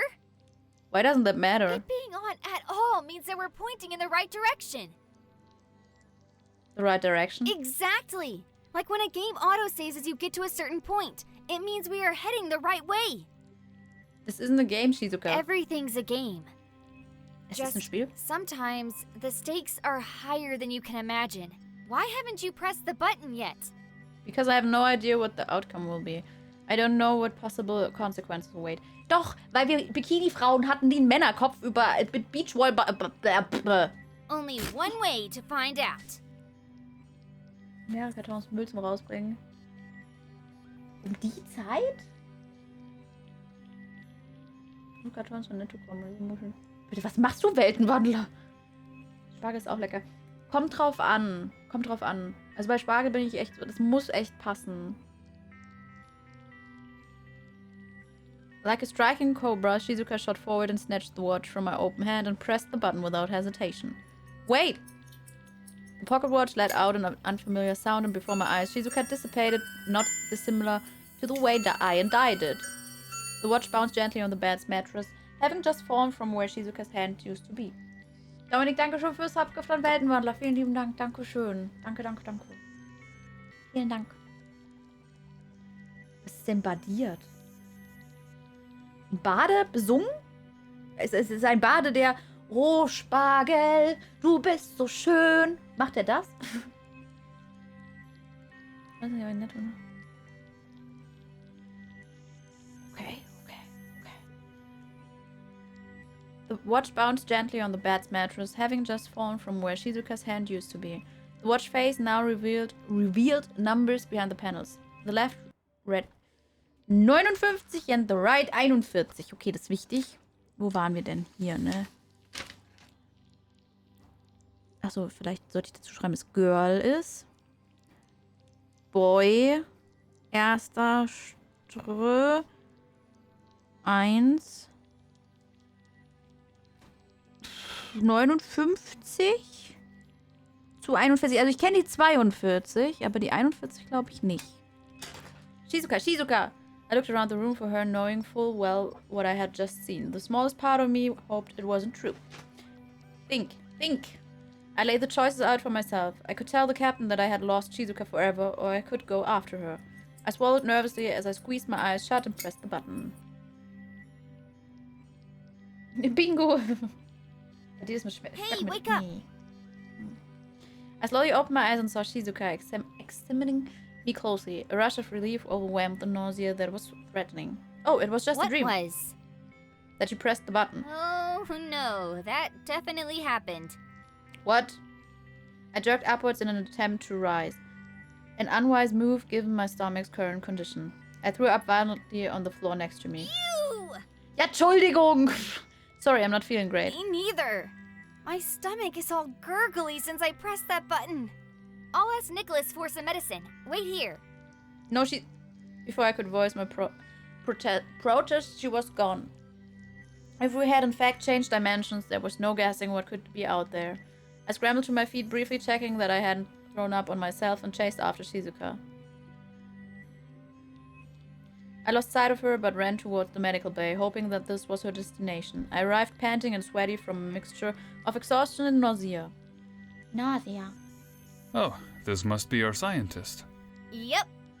Here you go. I just barely crossed the threshold when Nicholas had thrust a glass of water and 2 tablets into my hands. These should settle your stomach. I hesitantly took the tablets from him. They are not poison, I can assure you. Shizuka smiled and motioned that I should take them. Es ist irgendwie komisch. When the moments my stomach had settled, okay. Wow, they worked so quickly. Well, I did originally create these primarily to settle stomach discomfort caused by dimensional travel. You know about dimensional travel? Nicholas turned to Shizuka. Is he always like this? Always. Very well. I will give you the opportunity to ask me 3 questions, after which we need to inform the captain of your arrival. Shizuka put on an old crone's voice. Pick wisely. The fate of the world depends on them.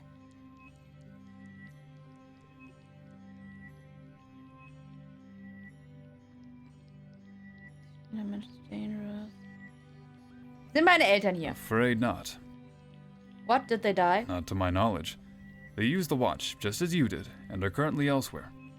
When will they return? That is unknown. How many people are on this ship? Is Kimiko still the captain? Is Beatrix alive?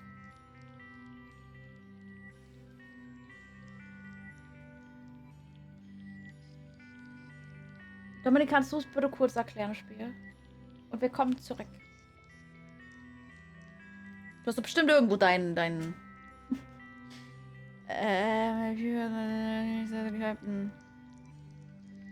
Yes. Captain Kimiko Yukimori replaced her late mother as captain last year, after she suffered a sudden brain aneurysm. Is her father still alive? Unfortunately not. We could not establish a cause of death, so we believe that he died of a broken heart shortly after his wife's death. Oh. Deletion game, are we in like make 10 or how many do you know? Okay, do you know? Sorry, did you say die? So you don't know them? I'm unaware of this. Is it a person? No, it's AI's corrupted programming that manifests itself as an evil version of I. Evil how exactly? In our dimension, she's already killed 4 people. Oh, I see.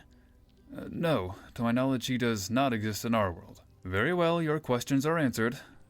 Please accompany me to the bridge so that I may introduce you to the captain.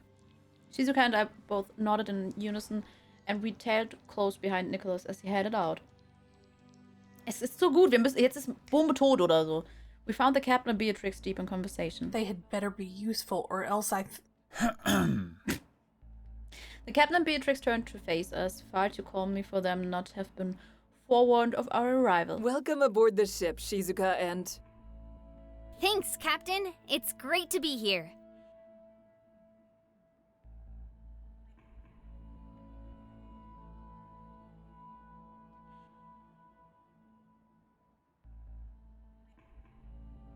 Just vergessen, dass die Split Personality von der eigentlichen AI ist. Beatrix, it's so good to see you. Yes, everyone always feels that way. However, I'm not familiar with you yet, so please keep your eyes and your hands to yourself. This was most certainly the same Beatrix. May I ask for your last names? Mine is he. Pardon the interruption, Captain, but I have been able to successfully read their personal chips, which bear the Everett signature. And? Shizuka is registered as the second daughter of the Himuras, and is the son of Patrick and Deborah. The Himuras only had one child, and the researchers had none. I wasn't born in this dimension. Apparently not. Sucks to be you. Du auch nicht, Shizuka. Hey, neither were you. Shizuka's face slowly dawned to the realization that she indeed was also never born in this world. Guess I wasn't. Very well. May I ask what both of your skill sets are? Die böse Kimiko finde ich nicht wichtig. Das ist zu deep. Das ist zu deep drin. Also für eine Beschreibung, worum es beim Spiel geht, ist die böse Kimiko viel zu deep drin. I was originally trained in linguistics, including programming languages. I have, however, recently learned navigation.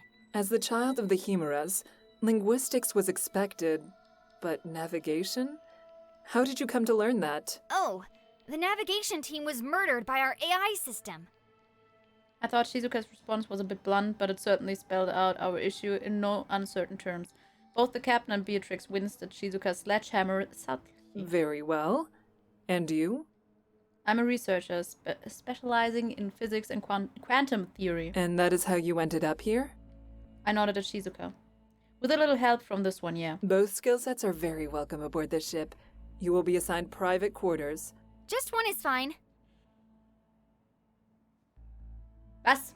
I was not aware you were a couple. My apologies. I prepare a family quarters for our new guests. Yes, Captain. What? I turned her attention to us. If you would follow me, I shall show you to your quarter. Captain, I need to return to my own dimension and fix the problems there before anything else. Do you have a pocket watch? Well, no. Until you do, you would best make yourselves comfortable. The captain signaled for Shizuka and I to follow I to our room. I reluctantly obeyed. Das ist Melody's room! The room was littered with gadgets and toys, and Shizuka didn't hesitate before she began examining everything with a flurry of energy. I hope you find the living arrangements acceptable. This is perfect, thank you. Well, almost perfect.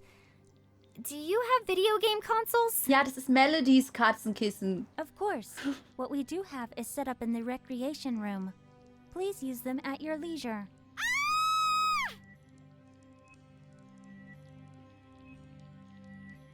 Shizuka left a burning trail as she motored out the door to presumably the rec room.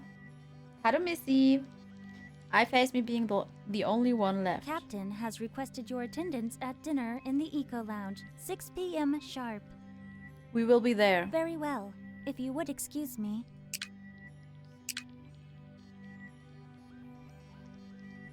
kann kein gutes Ende sein. Happy? Fragezeichen. Happy? Fragezeichen. Okay, das ist kein richtiges Ende. My head was still spinning, utterly overwhelmed by everything when an excited Shizuka exploded back into the room. They have unicorn's revenge!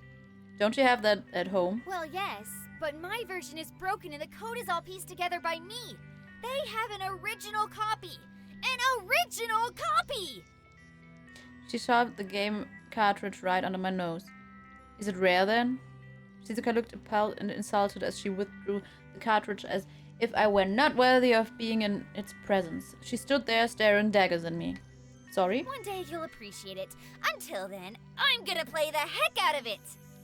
Shizuka once again disappeared. I decided to investigate the lab in hopes of finding another pocket watch. Ganz gut, Mission dir. Yeah, Unicorn's Revenge, yeah! I quickly located the box my parents kept their work in. Upon opening it, I found a note. I read it aloud, almost reverently. If you are reading this, we are traveling and don't know when we will return. If you have a great need to travel using the pocket watch, you will find it somewhere in my favorite room on this ship. Sorry in advance for the riddles, but I need to make sure the watch doesn't fall into the wrong hands. Patrick. Wow, thanks, Dad. Like that helps. I took a seat and tried to recall all the conversations I'd ever had with my father about the Everett, and in particular any regarding a favorite room. He had barely ever spoken of the Everett to my memory. Seemed like I was out of luck. Shizuka suddenly charged into the lab. It's time for dinner! We need to go to the Eco Lounge. She was right. It was just before 6 p.m. I packed the box away where I had found it, and we both headed to the Eco Lounge. As the door slid open, we were suddenly hit by a wall of noise. Surprise! Huh? What's all this? I understand that being a newcomer can be a daunting prospect, so we decided to throw you a welcoming party to make you feel more at ease. Nikolas, du brauchst kein Geschenk. Du bist das Geschenk. Sure. I couldn't believe my eyes. This was such a blissfully positive contrast to the dire situation I had woken up in this morning. Tears formed in the corners of my eyes. We're home. Shizuka. She was right. I never found the pocket watch or my parents. We lived out the rest of our long lives in this new world, free of the threats and challenges we had fought for so long. And you lived happily ever after. Wir haben ein Ende! Oh Gott. Wir haben ein Ende geschaut. Es war ein schönes Ende, okay? Es war ein schönes Ende. Ich bin happy. Aber wie toll gemacht, ja? Sonst noch versucht das. Ich mochte das auch. Das war schön. Good. Okay, wir müssen... Wartet. Wir müssen jetzt irgendwie versuchen... Is everyone in agreement? Die anderen Enden zu schaffen. Thank you. If you and it was a close one, but B, Team okay. B is leading the. Let's move Team A. You're fine. Okay. Jetzt haben wir eine extra Dings. Ich weiß nur nicht, was es ist. Okay, ich glaube, wir können uns retten, Thank indem wir you. das machen. Really? Okay. Jetzt dürfen wir nicht Very well, sterben. You're five. God. I know. Here are... Ich weiß, es ist gerade sehr verwirrend, wenn man sie kennt, aber hey! And that means. Nee.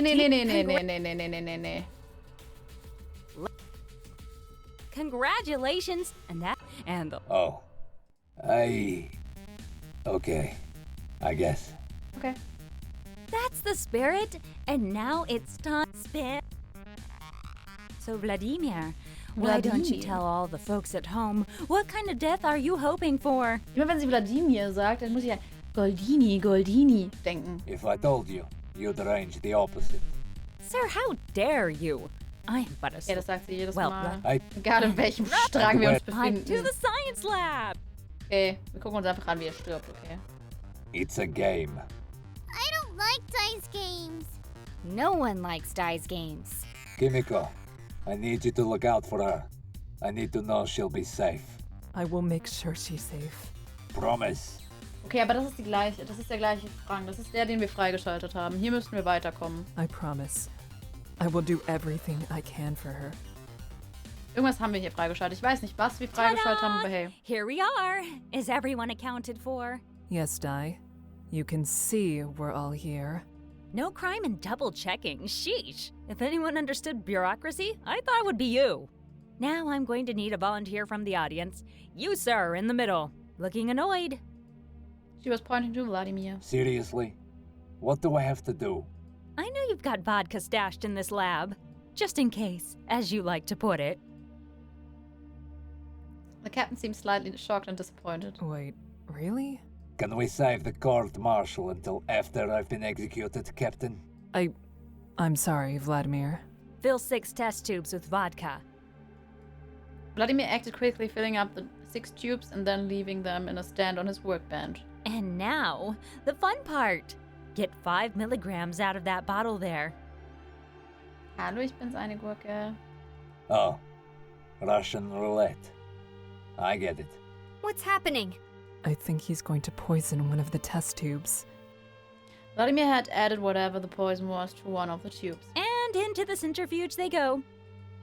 Vladimir loaded the 6 test tubes into the big centrifuge machine. Once they'd been spun, the poison tube would be completely mixed and would look just like all the others. Turn it on. Vladimir turned on the centrifuge. Die Zentrifuge-Maschine, ne? The centrifuge machine, and all he had left to do was wait. He got down on his knees to look into Melody's face. I have to go away now, Melody. No! I'm sorry. I really am. Katashi said when the game was finished, I could see you again! I know, but Katashi said! I need you to be a good girl. Do what the captain tells you, okay? I don't want you to go away. And I don't want to go. But I have to. Melody crossed her arms and huffed. Poor kid had just lost her mother and now her father too. Melody, why don't you come and hold my hand?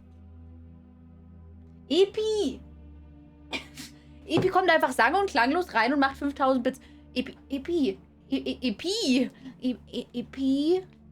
Das macht man so nicht. Epi, vielen Dank für 5000 Bits und das extra weinende Bible Thumb. Vielen Dank, Epi. Dankeschön. Und hallo, Epi. Ich hoffe, es geht dir gut. Vielen Dank. Danke dir. Vielen Dank. Dankeschön. Epi, du gibst viel zu viel Geld aus. Dankeschön. Vielen Dank. Das ist wirklich übertrieben nett und lieb. Dankeschön. Ja, darüber haben wir noch gar nicht. Also, haben wir nicht wirklich. Also, das Emote hat noch fast keiner gesehen. Wollte ich nur mal erwähnt haben.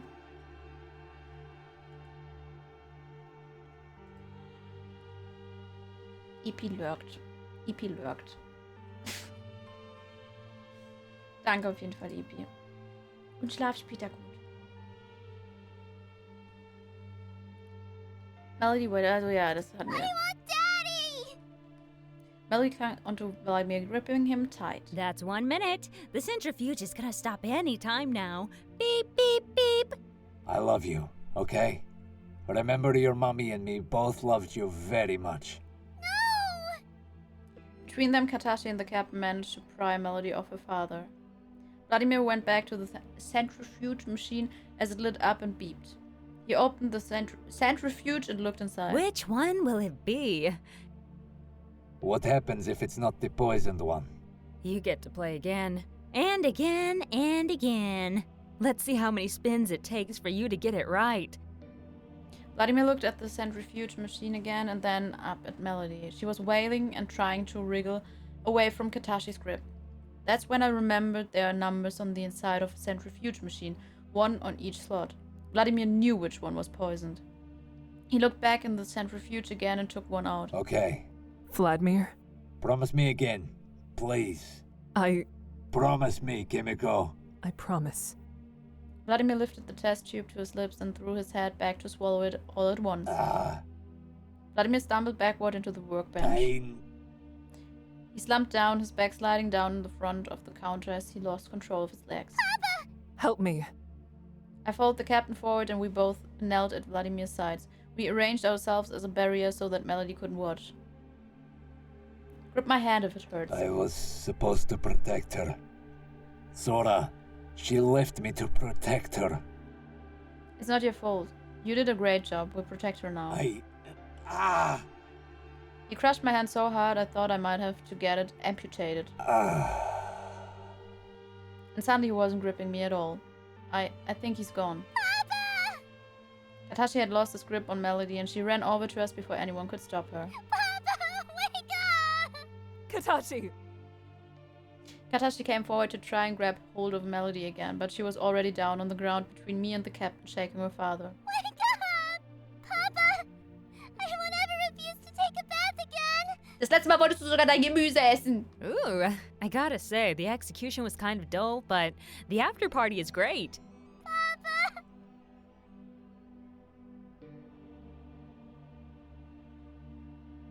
Das sieht aber nicht schön aus. It was crowded enough around Vladimir's body, but Nicholas stepped forward and crouched down next to Melody. I'm afraid your father has gone to sleep for a long time. Why? Sometimes adults have to do things we don't want to. He's gone to be with your mother. Do you remember what he said to you? No! He said that he loves you very much. Do you remember that? Yes? Don't forget that. Okay? Okay. What did he say? Mommy and Papa love me. That's right. We need to move your father so he can be somewhere safe and comfortable. That means you have to say goodbye now. Why won't he wake up? Because he can't, no matter how much he wants to. But he's been very brave, and you should tell him that. Papa? Nicholas says I have to say goodbye, and that you're very brave. Good night, Papa. I love you. She stretched an arm across so that she could hug her father one more time. You're brave too. Melody, your father would be proud. Ja, tut's. Nicholas, you take her. Beatrix can help me here. All right. Melody, why don't we go and talk in the Eco Lounge? Melody stood up and grabbed onto Nicholas' hand with both of hers. Okay. Everyone else is dismissed. If that's okay with Dai. But Dai had already disappeared when she got bored. Beatrix and the captain took charge of the body. The rest of us went our separate ways, most of us to our quarters, to hide away and wonder who the next game would take.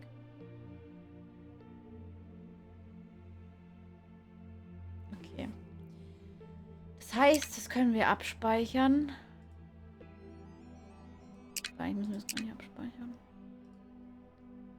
Gut. If that.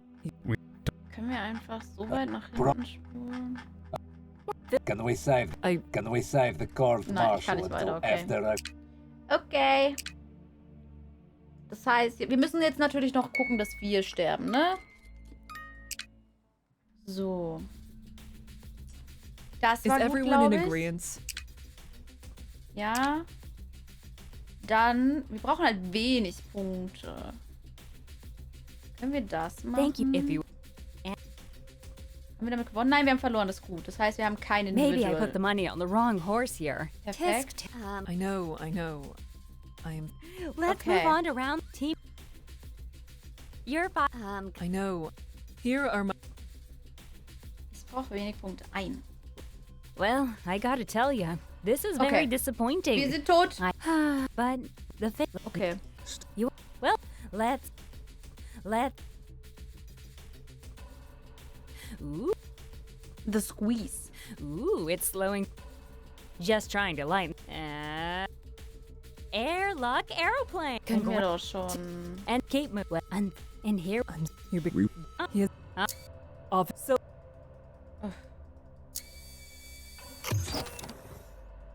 Das war jetzt ein bisschen langweilig, okay? Das war ein bisschen langweilig. Aber das heißt, nächstes Mal können wir dann Chapter 3 weitermachen. Jedes Mal fast, ja. Wir sind halt langweilig. Ich spreche mal darüber. So, dann würde ich sagen, wechseln wir Spiel, ha? Wir sind echt lame, ja. Das sind wir, leider. Das heißt aber, wir haben immer noch nichts freigeschaltet, ne? Echt, diesen blöden Code. Immer werden wir einfach rausgeworfen. Ja, leider. Leider immer. Aber heute haben wir schon ein bisschen was geschafft. Komm, wir haben ein bisschen was geschafft, oder? So ein bisschen.